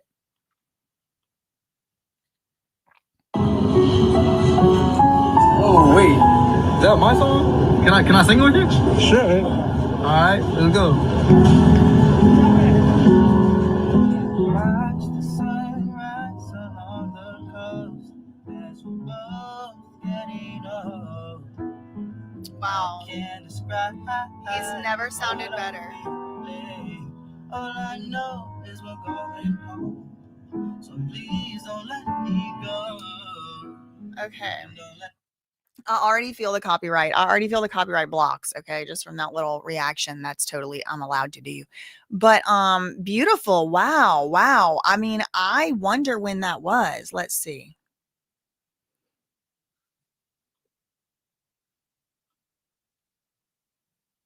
This is when his album dropped, April 2025. And it's about exactly a year after Celeste was first went missing. Obviously, this appears to me, I wasn't there. I don't know. I didn't get inside their brains, but like it appears to me to be like a set up collaboration, like with the fake acting. And it's not lost on me that the fake acting and the fake actors that they enlisted are little girls. I mean, they're girls that are, I mean, can't be older than 18, I don't think. I mean, Mom, I know you don't think he's capable of murder. A lot of people are capable of a lot of stuff you don't think they're capable of. Maybe he didn't do it. I reserve the right to have an open mind. He might not did it. I feel like he probably knew about some of the stuff going on, but I don't know. I don't know if he knew or not. So, um, pretty crazy. All right. So some new information on the friends from Naja. What is this? Okay, yeah, thanks. Shout out to Naja. She's now sent me 2 different tips that I've read on lives. Anyone can be capable under the right circumstances. That's the truth. That's the truth. All right. Okay. So this is from the tab 3 days ago. Extremely disturbing. David's friends reveal details about his relationship with Celeste Rivas. They partied with David and Celeste on a number of occasions. Again, take with a grain of salt. What is thetab.com? I do not know. New details have started to emerge after the body, He's still not been named as a suspect and no arrest has been made. Police are investigating the disappearance and subsequent death of California teen Celeste Rivas, 14.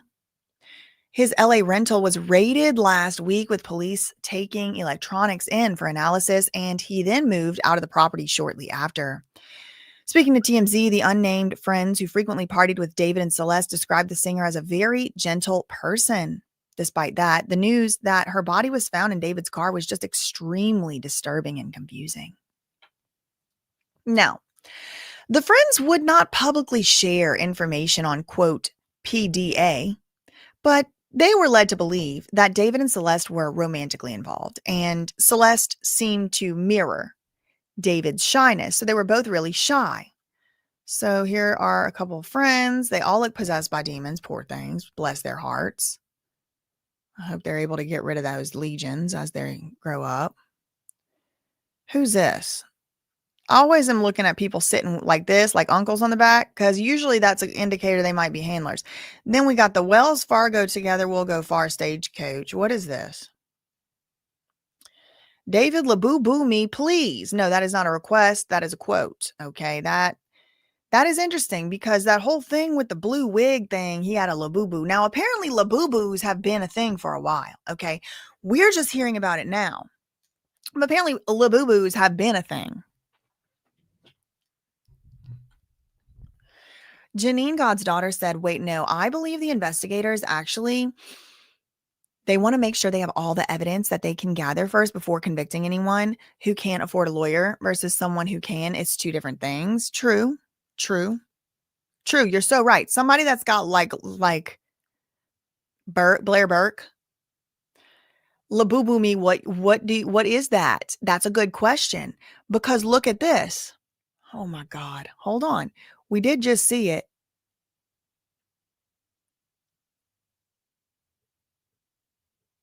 Hold on.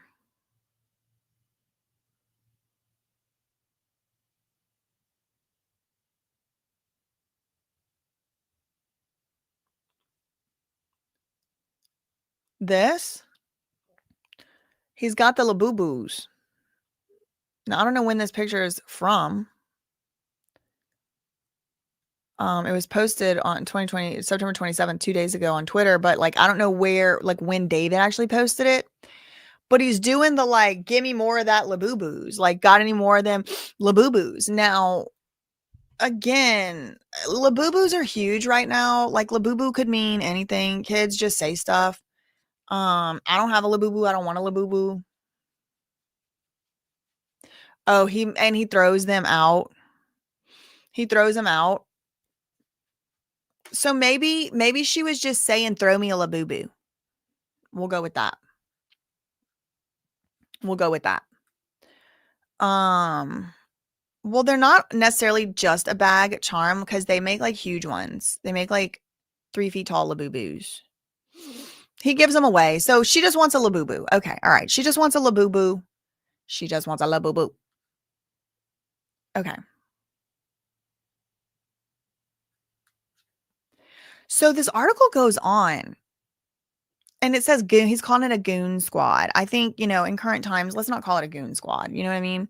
Anyway, relaying the friends' words, TMZ reporter Charlie Neff said everything David did in his life, Celeste kind of seemed to follow. There has been a lot of public backlash to the alleged relationship, given that David is 20 and Celeste was 14 when they, quote, first met. Now, she might have been 12. We don't actually exactly know how old she was when they first met. His friends thought she was in college. She attended USC from what they believed. Yeah, isn't that nice how all of a sudden all the friends get to be exonerated? Because all of us, what are we saying? Why is it none of these friends said anything? All these people were around and saw it. Nobody said anything. Like, forget about the murmur. What about just the harboring a minor that has run away or whatever? Like, what? No, nobody looked at this baby and was like, hey, let's bring this baby home. Well, they're like, oh, we thought she was in college, girl. We did not know. We did not know. We thought she was in college. She went to clubs and parties with multitudes of fake IDs, which the police confirmed. No one really questioned much about her background. Yeah, because no one cared about her. That part is clear. They just knew her as this college student who went to USC. So there he is with the wig. He's done scalped the wig off of somebody. Looks like he did, he wore a wig cap. It looks like he did go there wearing some type of wig. Did he switch wigs with somebody? He does have Labubu. He has a little another thing. In and of itself, that's fine. Like, who cares? Whatever, he's grown, he can do what he wants. But were these Labubus and this childish affect being used for nefarious purposes? Let me see when this was posted. This year. So this wig, they would have had to held on to this wig for a long time.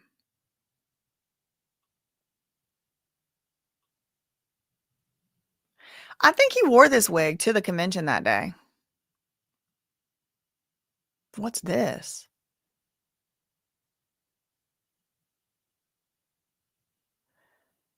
The Rizzler strikes again?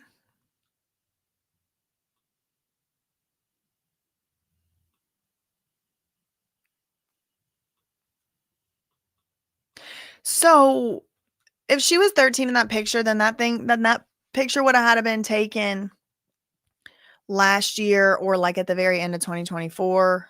I mean, 3. Oh my God. Side girl said, for somebody rich, that costume is a trash quality. Oh, I know that people are saying that is Celeste's blue wig, but I just don't know for sure if it is. So I don't want to say that. Shout out to my cousins in the chat. Hey, John. That's who he called himself that day. That's why he wasn't cosplaying anyone specifically. What did he call himself?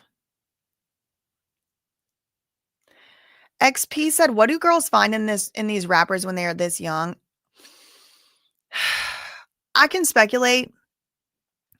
I think what it is it's a certain set of conditions has to happen. Like a child has to be in a situation that they already like don't feel safe or something. And so these dudes come along and they kind of act like they can help them get out of their situation and take care of them. and not do the things that the parents are doing to them. But unfortunately, what ends up happening is usually exactly that or worse. They said she's 11 in a pic. Oh my God. It did look like she looked very, very young. I did. Oh yeah, I had crushes. Yeah, I had celebrity crushes. Yes, indeed. Yes, I did. But I personally would have never like got in the car and went away with somebody. Like I would have known that was kind of like weird, like behavior. Well, in my life, that would have been weird behavior. Like, I'm not saying that some kids are not actually way better off getting in a car and leaving. Like, I'm not talking about that. In my situation, I didn't have, like, it wasn't quite, like so bad at home. Plus, my own natural, just, we're all wired different. I kind of always knew that like the world was a very dangerous place for me to be in. Like I always physically was kind of like, have you ever seen like an albino creature surviving in the wild? No, because they don't. They can really only survive in zoos. Like, I'm kind of like an albino alligator. Like something would come right along and chomp me. And like in a primal and evolutionary sense, I understood that. I knew that I could get hurt in the world.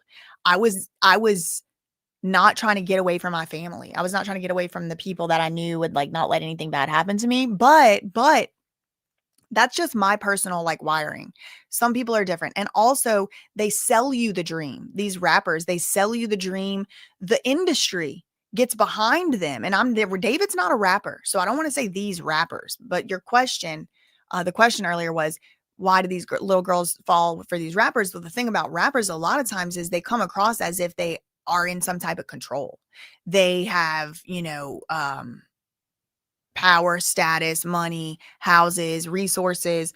And, I would imagine that a lot of these children are actually just looking for some type of safety, security, and have been so just like not in control of anything. Their lives have been absolutely out of control for so long. They're probably looking for somebody that's grown up, who knows what they're doing, who's going to be able to help them be secure. Now, I mean, unfortunately, and the truth, as we all know, these people are just people too, with a record deal. Some of them ain't even as talented as people without a record deal. You know what I mean? That's one possibility. Yeah, Joy said in her experience, her first relationship, she was 16, about to be 17. She was with a 20-year-old. So not as much of an age gap as this, but still close. Still, he knew that he shouldn't have been with a 16-year-old. I thought I was cool. Yeah, that an older guy was interested in me. He had a vamp vibe. He joked with me about our relationship being illegal. Yep. That's how they do. These like emo punky boys like that wear eyeliner and stuff. And they would be like, ha ha ha, like, I'm going to write a song about you. Ha ha ha. And it's like, okay, when you're a kid, you might think that's cute and cool. But like as an adult, you look back on it and you're like, that was a predator. Ew. And that's why now I'm so take such a strong stance against like, no, little girls cannot be fast and grown, because they will be out here acting like they want things that they are not actually legally, spiritually, morally, biologically even developed enough to make that decision, in my opinion. So, and legally for sure, that's not an opinion. So yeah, they might dye their hair green. They might have a hoochie mama top on, but that is not fast and good. I don't know. No, she's trying to be cool, and it's the adult's job to say, no, baby girl, go back home. Anyway, all right. No, David's not a Muslim. His grew up Pentecostal. That's like evangelical, apostolic. That's like a Christian denomination. Okay, so the Friends. Did we finish this article? Let me see if we finished it. No, we did not. Okay. So also this week came statements from David's neighbor, who had returned to the LA area to find the news story had taken off. Though the unnamed man didn't have many interactions with the couple, he did detail some insight into their relationship. Quote, they were pretty quiet. I never saw police there. I didn't hear them partying or anything, nothing wild. I was just shocked to find out about what happened. I didn't know he was a singer, but I knew he had a Tesla and it was always parked outside. He was with the girl regularly, all the time. I last saw them a couple months ago. I'm not sure, but I thought they were just kids, like a couple, age like 18 or 19. I had no idea. It's crazy. I would be in my car and we would acknowledge each other, say hi. I mean, that was about it. And then, like when they were heading to the store or whatever. In one interaction, the neighbor asked him about his Tesla, the one where Celeste's body was found after he was involved in some kind of traffic collision. Okay, so there's this neighbor. The neighbors said that he talked to David about, I guess, the dent in the back of the car. But yeah, shout out to Naja for sending me that. Now, there's two. Now we're going to get into like my theories. Like most of the stuff we just talked about, like probably somebody on YouTube somewhere is going to talk about it sometime, some way. So I'm going to give y'all a couple things that I don't think are going to be up here on YouTube. And it's just kind of like on my heart, on my soul to show it to you. So I'm going to do that. So the place where I got this thing I want to show you was in that Howard Rubin case that I was actually researching pretty much all weekend. And in the Howard Rubin case, he's already been sued and lost. He owes like millions of dollars to these ladies in civil court, and he's appealing it and all of that. So that's going on. But like a whole entire court case has already gone on. And in the court case,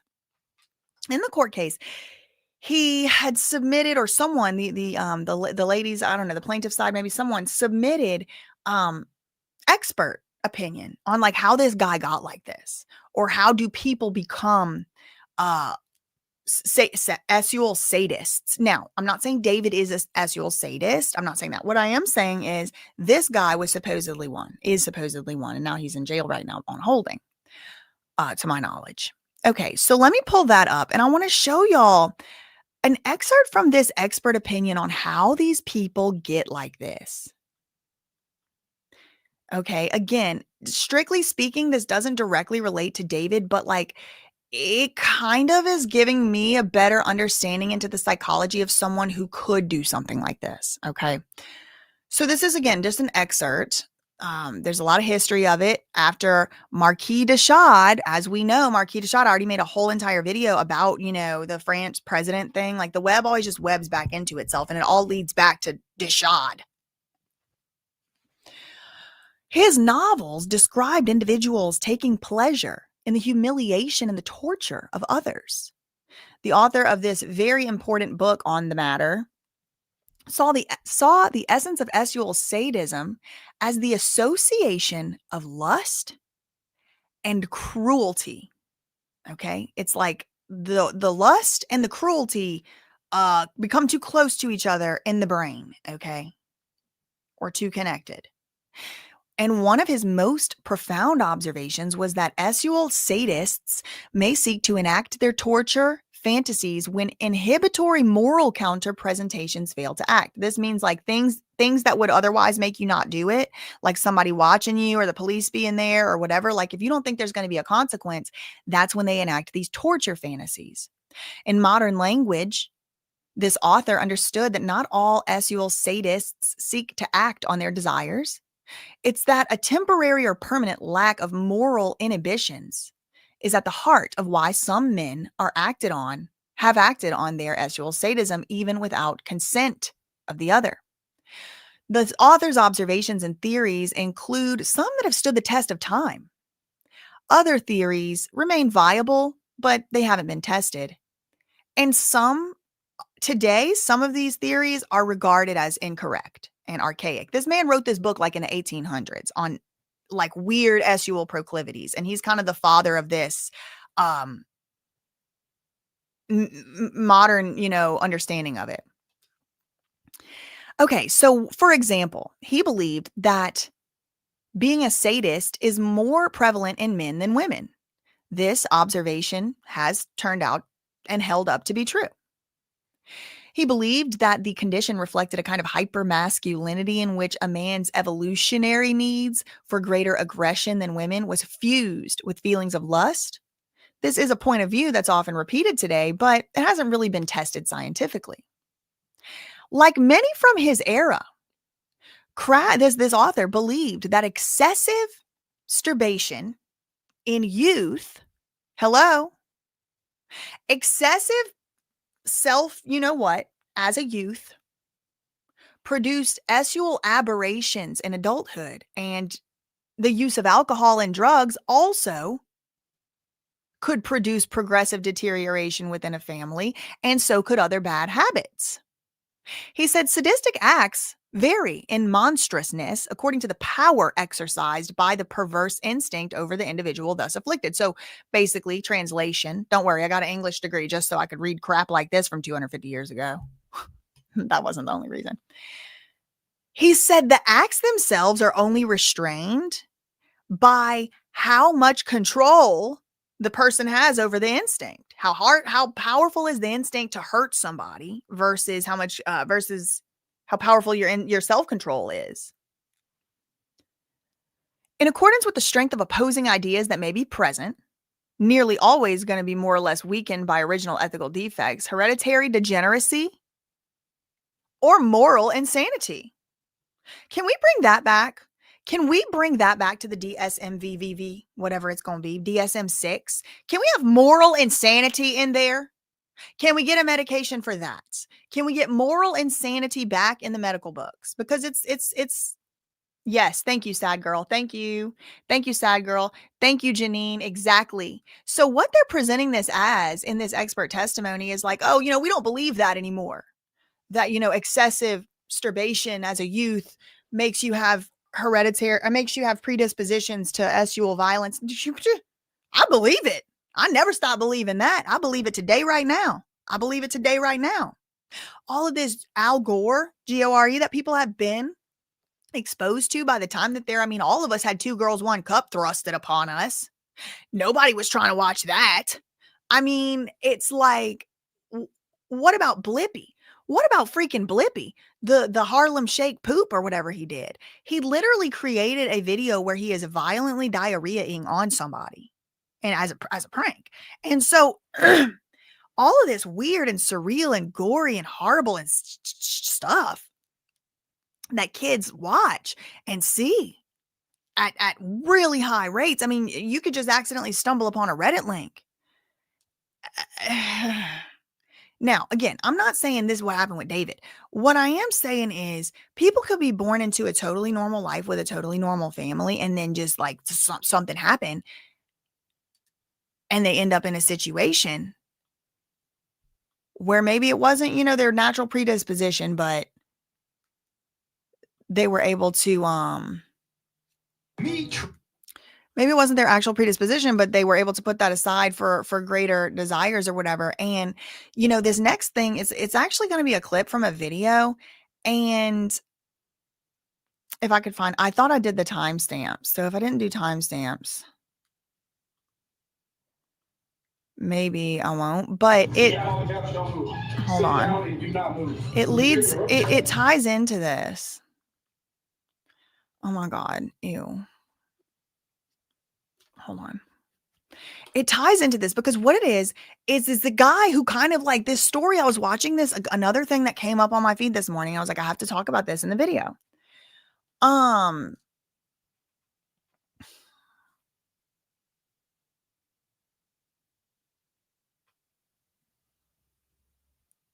Sorry, I'm reading y'all's comments. I get so distracted. So I was doing my makeup this morning. This comes on. This is one of those videos. I've never seen one of these person's videos before. I've seen videos like this before, but this is a channel on YouTube called Oma.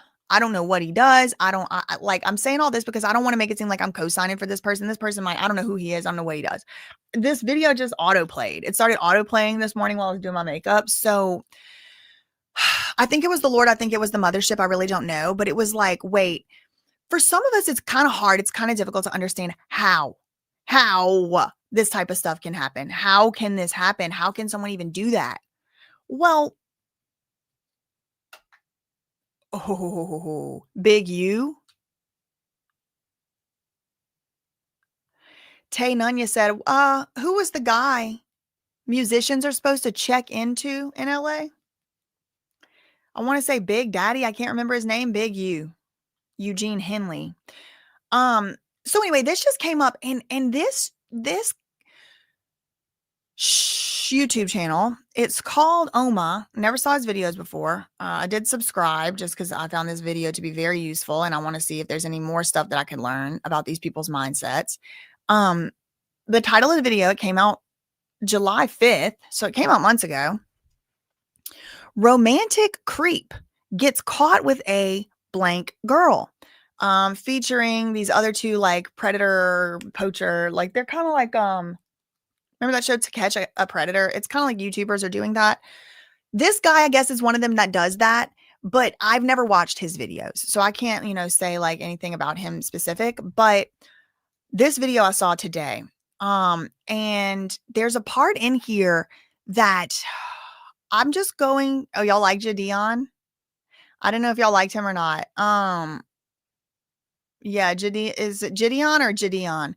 Skeeter, Gene, and Oma. Right. And they're like catching like PDF files out here. Alleged. Everyone's innocent until proven guilty. Let me find on the transcript so we don't have to sit through this whole video, but this isn't really to show y'all the aspect of like the predator catching part. It's like they're trying to get into this guy's mind, and he's just telling them. He's just offering up information, and it's like, wow, what a good character study. Oh, let me see.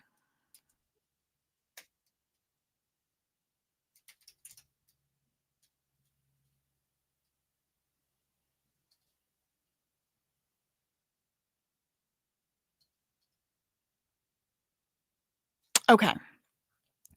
So this guy's thinking he's coming to meet like a somebody young, and turns out it's just a so-called decoy. So this is not actually a young person. No young people were involved. And then they call the cops on him, and I think he gets arrested or whatever. Maybe he doesn't. I don't know if he gets arrested or not. I wasn't even paying attention like that. But sometimes they get arrested, sometimes they don't.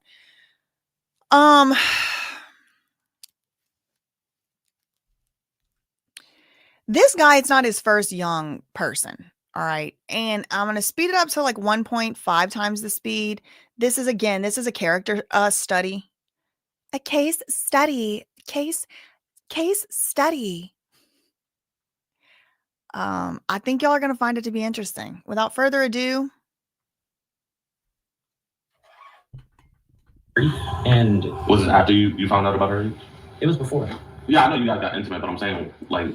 So he had a previous relationship with somebody who he claims lied about her age. Okay, that's where they are in the discussion, and now they're no longer together. But you're gonna hear why.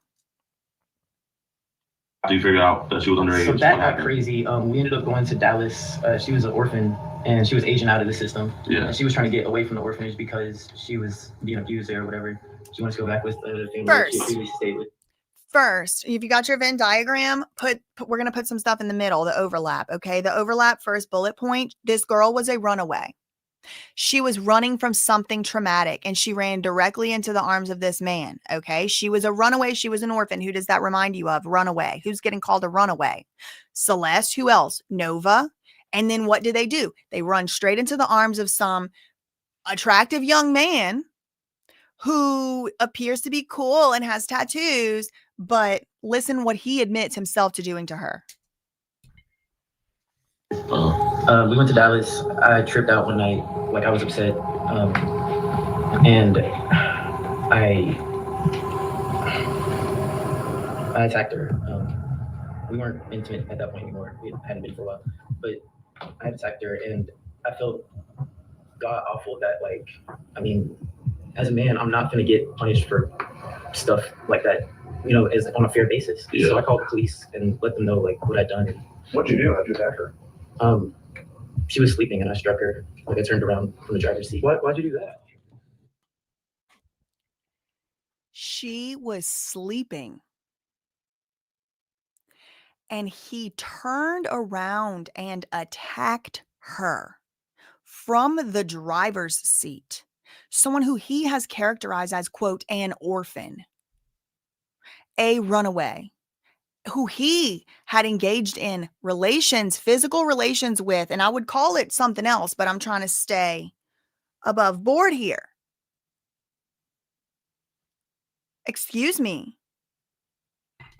He's just said it himself, and he called the police on himself because he's not going to get threatened. What did he say? He's not going to get threatened. Anymore. We hadn't been for a while, but I attacked her, and I felt god awful that, like, I mean, as a man, I'm not gonna get punished for stuff like that, you know, as on a fair basis. Yeah. So I called the police and let them know like what I'd done. I like how he pulls out the as a man card now, whenever he certainly wasn't behaving as a man. As a man, I'm not going to be punished for that on a fear basis. I'm not going to be threatened by the person I just beat up to call the cops. So he calls the cops on himself, is what I'm hearing. That's what I'm hearing. He's like, how'd you attack her? He said she was sleeping and I turned around and attacked her from the back seat. How'd you do? How'd you attack her? She was sleeping and I struck her. Like I turned around from the driver's seat. Why'd you do that? Because I wanted her. I was trying to scare her away from me, basically.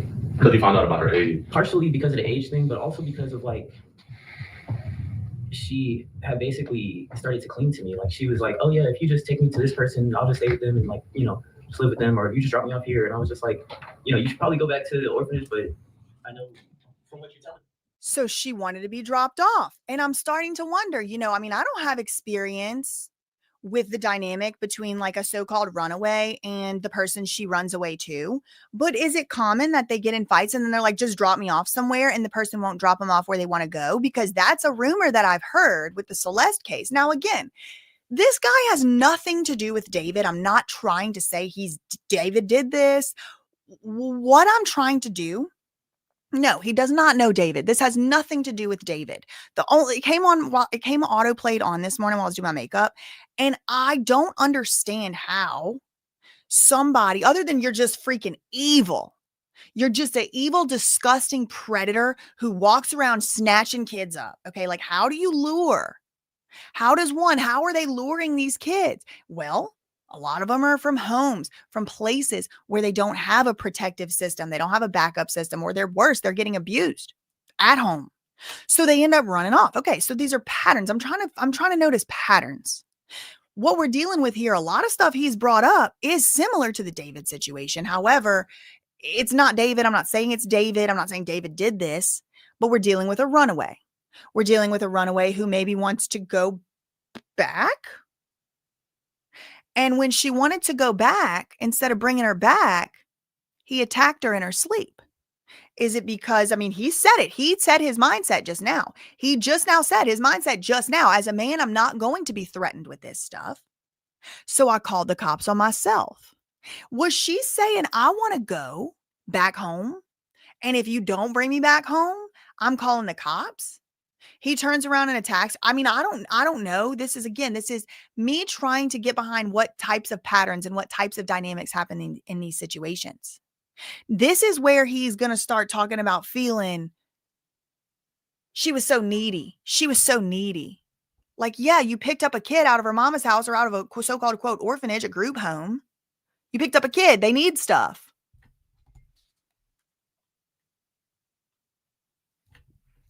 Right?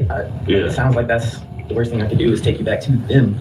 Yeah. Because she was talking to her caseworker. She was supposed to be finding her a new placement, da-da-da. So you were kind of like her caretaker during that time period, kind of? No, I was just... The mentor? Because for me, like I said, man, I don't think you're a bad dude. For me, my perspective is you got lied to. You know, I don't mean to be vulgar or nothing, but like you got your first taste of like young blood. You know what I mean? And obviously it ended badly and stuff. But I feel like when she hit you up, she told her her age and everything. To me, it kind of sounds like, well, I mean, damn, I was lied to before about a minor. So it's just like, you know, it was what it was. So I'm guessing you didn't get in trouble over something like that. So you're like, why not? Am I in this ballpark? Like, if I had to guess, that's why. Am I reaching, or you tell me? I mean... And who are you to go against Destiny, no matter the age? At 13. Yeah. With a girl that was the same age, Brandon. But yeah. The way I understood it, Let me find the part where he's like, oh, I didn't even have it up. Sorry. Y'all didn't need to see that part anyway. I'm trying to find the part where he says she was needy. Cause that kind of like linked back in with that other like thing that I heard this morning. Clingy.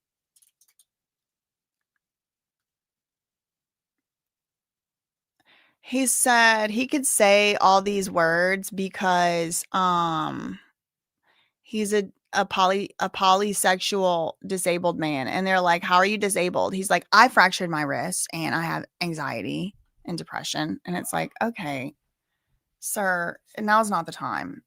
Okay, this is where he's going to talk about like her feeling being needy.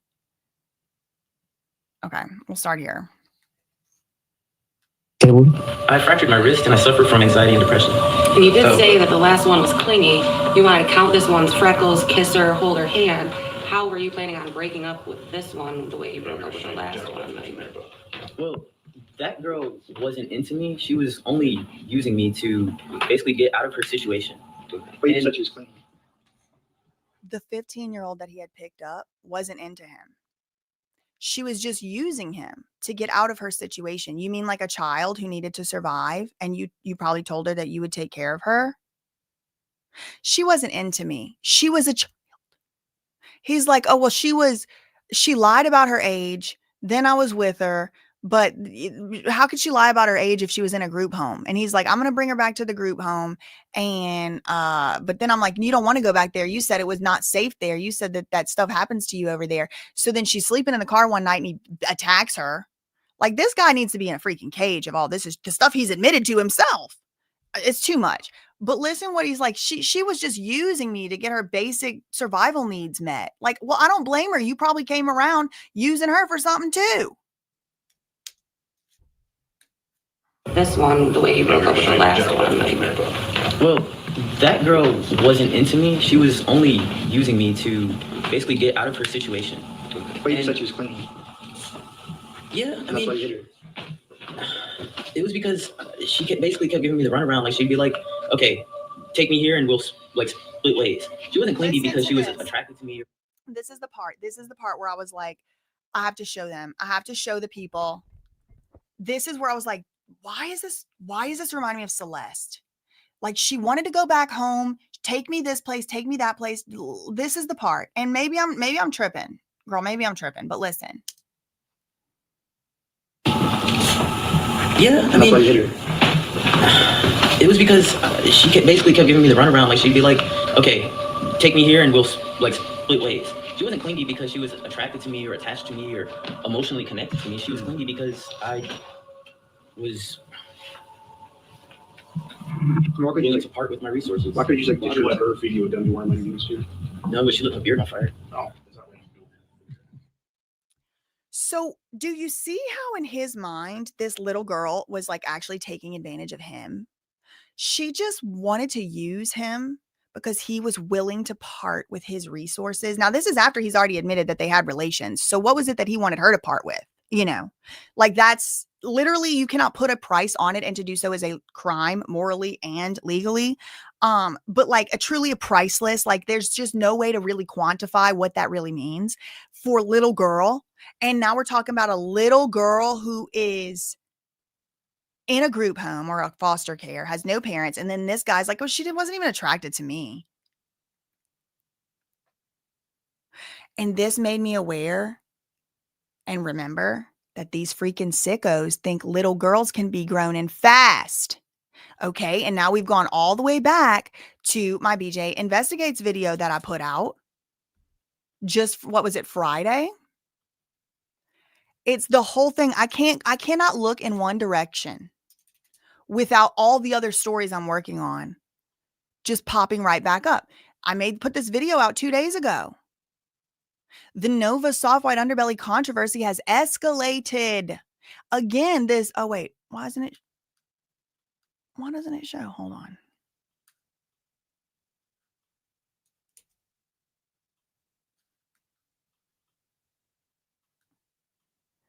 Something's glitching with this thing today. Hold on.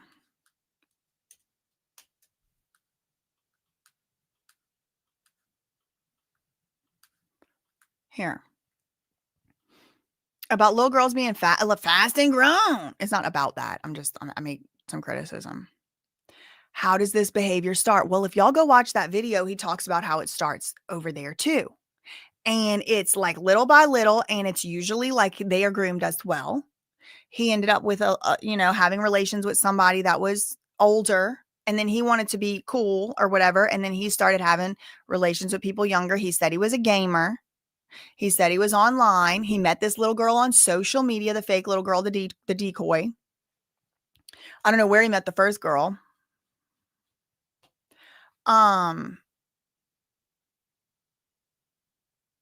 She probably wanted a ride to get basic need. Exactly. Right. She lied. Right. Pray for Nova. I mean, I'm praying for her. Seriously. It's just something real sick. And I don't want y'all to forget and like minimize the amount of this that could literally just be extortion and blackmail. Because what happens is we read it the last live I did. I'm thinking about putting like all my lives together and doing like a 24-hour super live stream where we can just catch up on all the things that have been said and all the theories and just kind of like recap everything. But I did say in my last live that a lot of this stuff is because people are being extorted. It's just a few moments, just in a few moments, a child can be blackmailed online, and whatever they are blackmailed with can be used against them for the rest of their life. So like they will target certain types of kids online, boys, girls, sometimes even adults, and get them to send videos or images of certain horrible things. And then they will, to different varying degrees of instancy, will then just be like, okay, well, I'm going to send this picture to your school. I'm going to post it online. I'm going to send this to your mom. I'm going to send this to you. I'm going to tell your mom what you did to your sister or whatever. And it's like little by little, they're just become more and more compromised. Kids are literally taking their own existence over this, their own lives over this. It's called sextortion. And so if you can, get them under and I talked about this in the Charlie Kirk thing.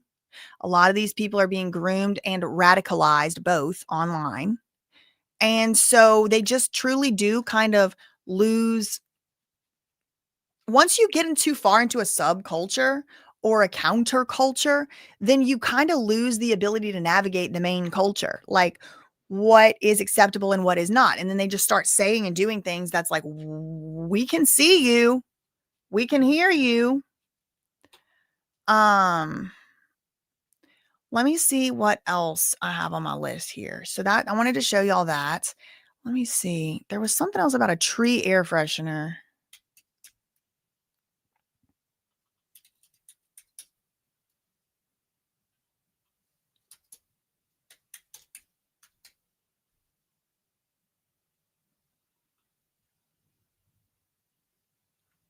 Okay. I can't find the tree air freshener thing, but I do. Let's just scroll through the Reddit.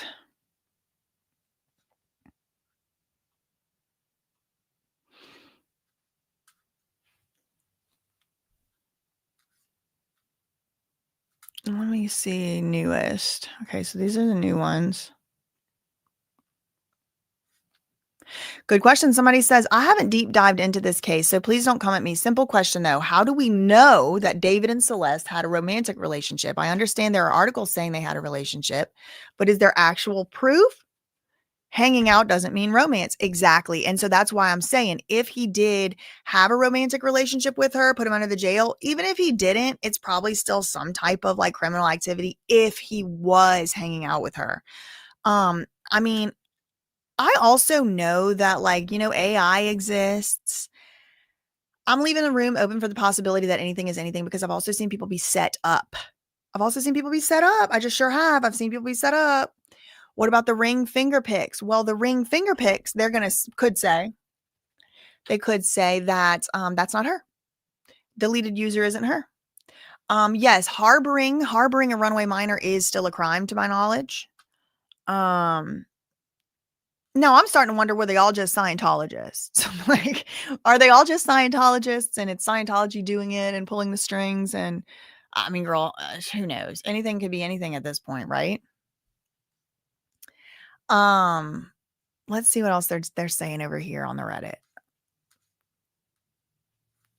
Fake copyright on the Celeste song. So this is Wait. in regards to the David situation. I went to a show and I really want to talk about it. So as you can tell, Hold on. Copyright information. Content owner, hunger mentality. Content found entire videos. Video was taken down. And oh my God, somebody got copyright struck. This is the email address from which we receive the removal request.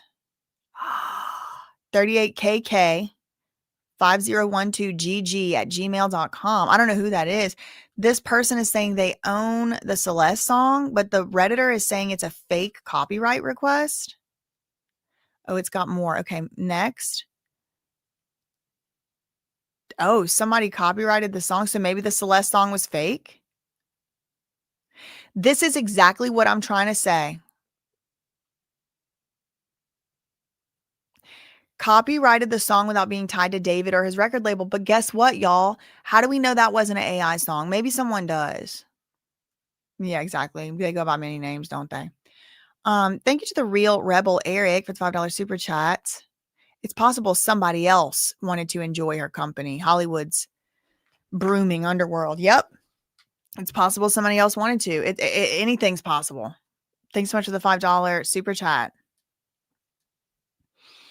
Shout out to Julie for being a member for 3 months. Shouldn't the Tesla computer tell us who last had access remotely?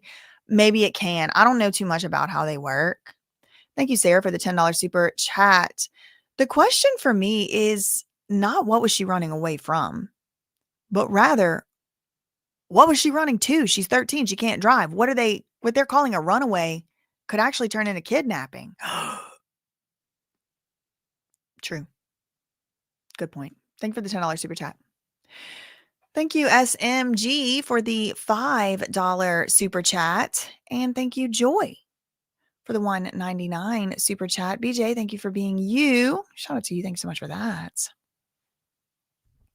Has a pregnancy been confirmed? No. Nope. Scientologists do love calling people PDF files in fair gaming. Yes, they do. That I killed you song. I killed you. No, it wasn't. Have I looked into his security? No, I don't have any information about his security. Do you?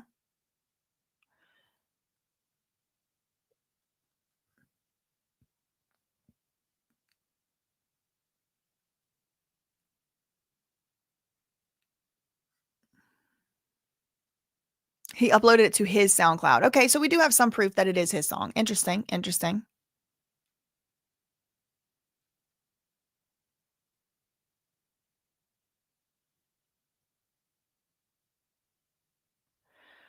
I liked that Candace Star video. I find her to be with some pretty good theories. She was 13. Wait, didn't she mention blood with him? The other one that actually the Predator, whatever, that Oma Predator video I just showed y'all, the Predator poacher or whatever. In that video, the guy called it like first taste of young blood. And I was like, I'm going to pass out. That is disgusting. I almost fainted.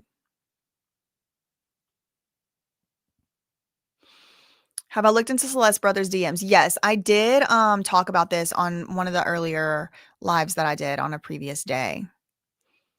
She was even younger than 13 when they met, they're saying. And that's what I've heard. I mean, I don't know. I wasn't there. But now TMZ, TMZ had this kook on there.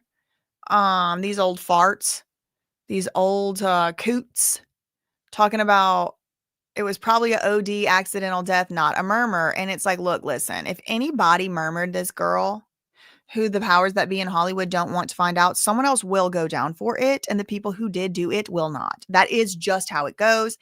I don't expect anything else out of LAPD. The only possible chance for anything possibly happening, again, like if this is somebody murmured her, they don't want anybody to find out, is if the feds get involved. And they're involved in every other freaking thing else. I don't know why they're not getting involved in this case. Like, it's been a few weeks. Yeah, Garagos, I know.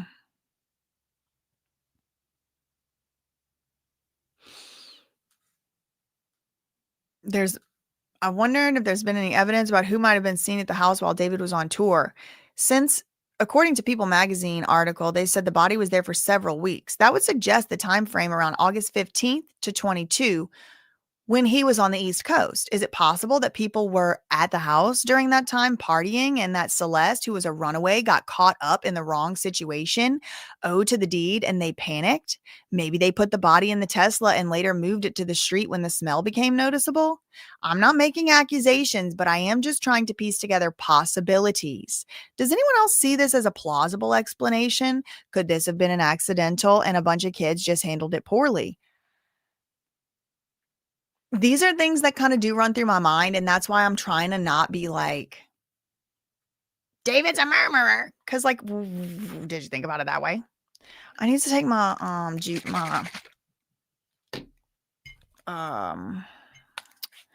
wellness shots. Oh my God, I hate doing these. I hate it. It's so hard. Okay, hold on. Give me some. Put one in the chat to encourage me. Oh my God, I smell the ginger. Oh my God. Oh my God. The worse it burns, the healthier it is, I heard. Oh my God. It's like straight ginger.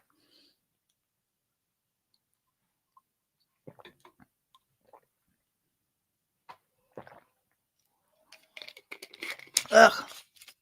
Not sponsored. All right, hold on.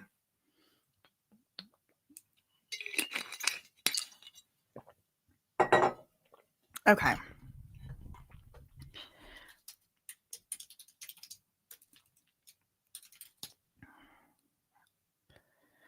Just checking the news. Woo. Likely pass away. So this is the main major news right now. The most breaking is what we covered earlier, that she was passed for weeks before being found. And again, they're still saying dismembered. Okay, this is Daily Mail UK.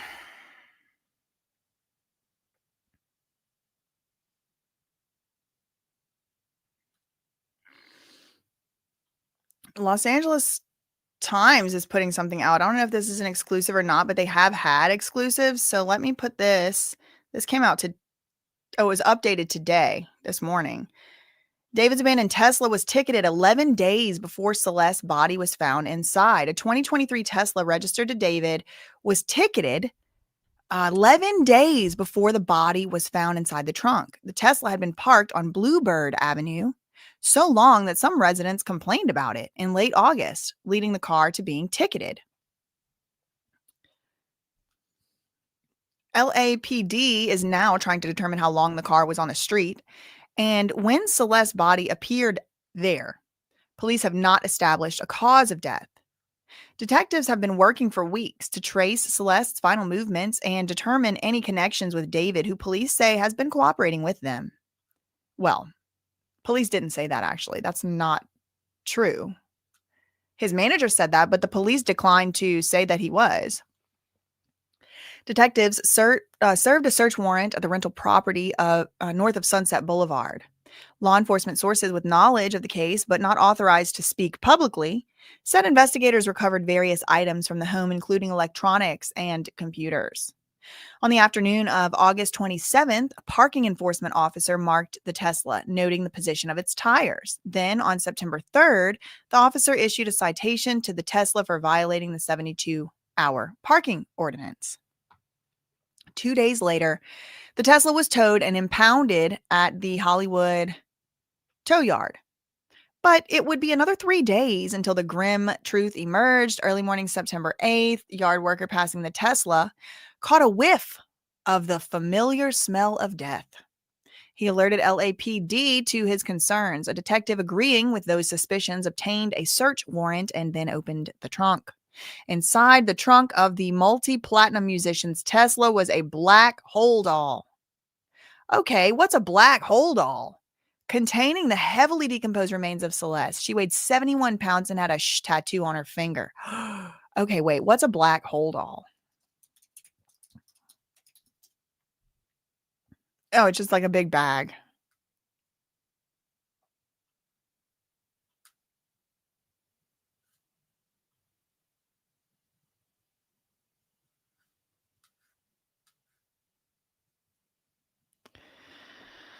I mean, okay. I have not heard that terminology used before. A hold all.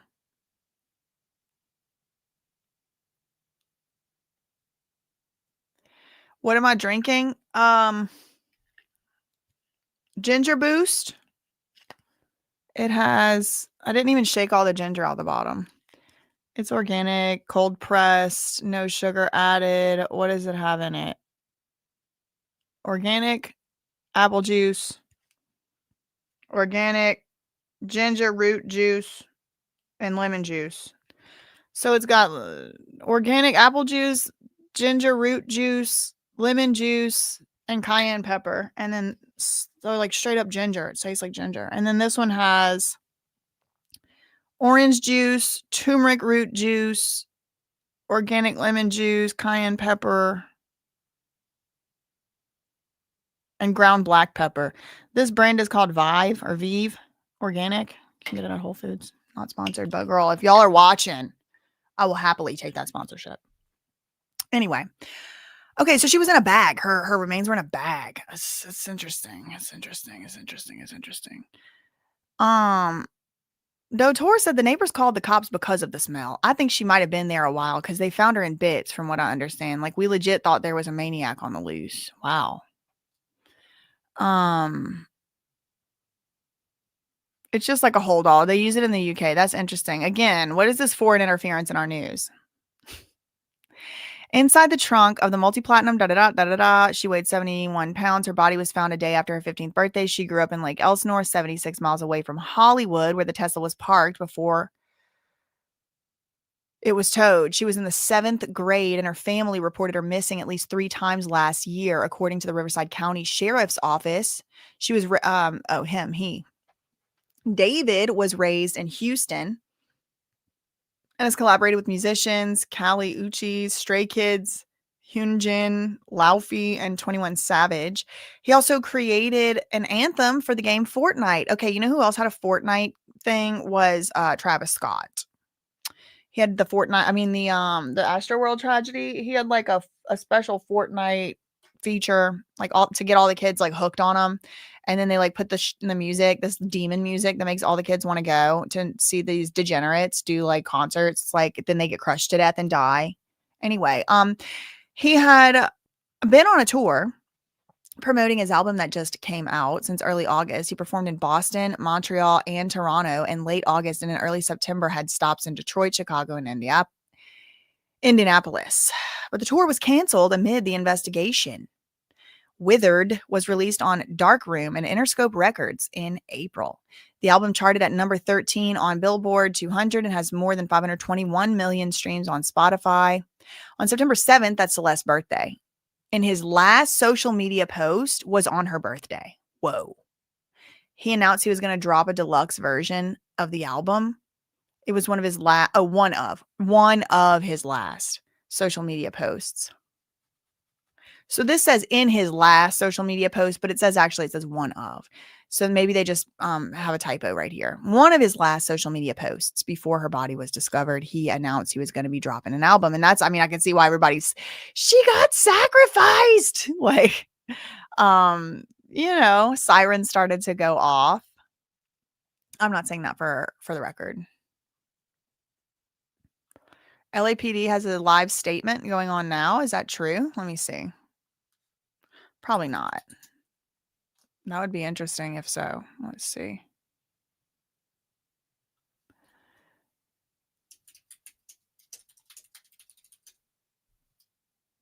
No. I think maybe there's a live stream of someone reading the statement, but we've already read that. Like, we read it a few times.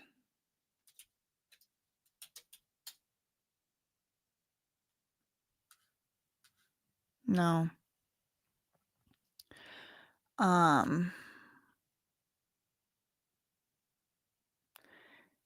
Thanks so much, Elizabeth, for the 99-cent super sticker. Thanks so much, Sarah, for the $5 super chat. She said 90% of the time a body is found in a trunk, the owner is responsible. Oh, That would make sense from a behavioral analysis, analysis standpoint, because it's kind of like you would hide it there. You know, you hiding something over there. Thanks so much for the $5 super chats. And I do have y'all redirecting to go over there to Rabbit. She just went live about 5 minutes ago. So let her know that I sent y'all, and I'll see you very soon. In the meantime, make sure that you watch Nova Part 2 on BJ Investigates, and I'll see you very soon. Facts ain't defamation. Love you, mean it, K. Bye.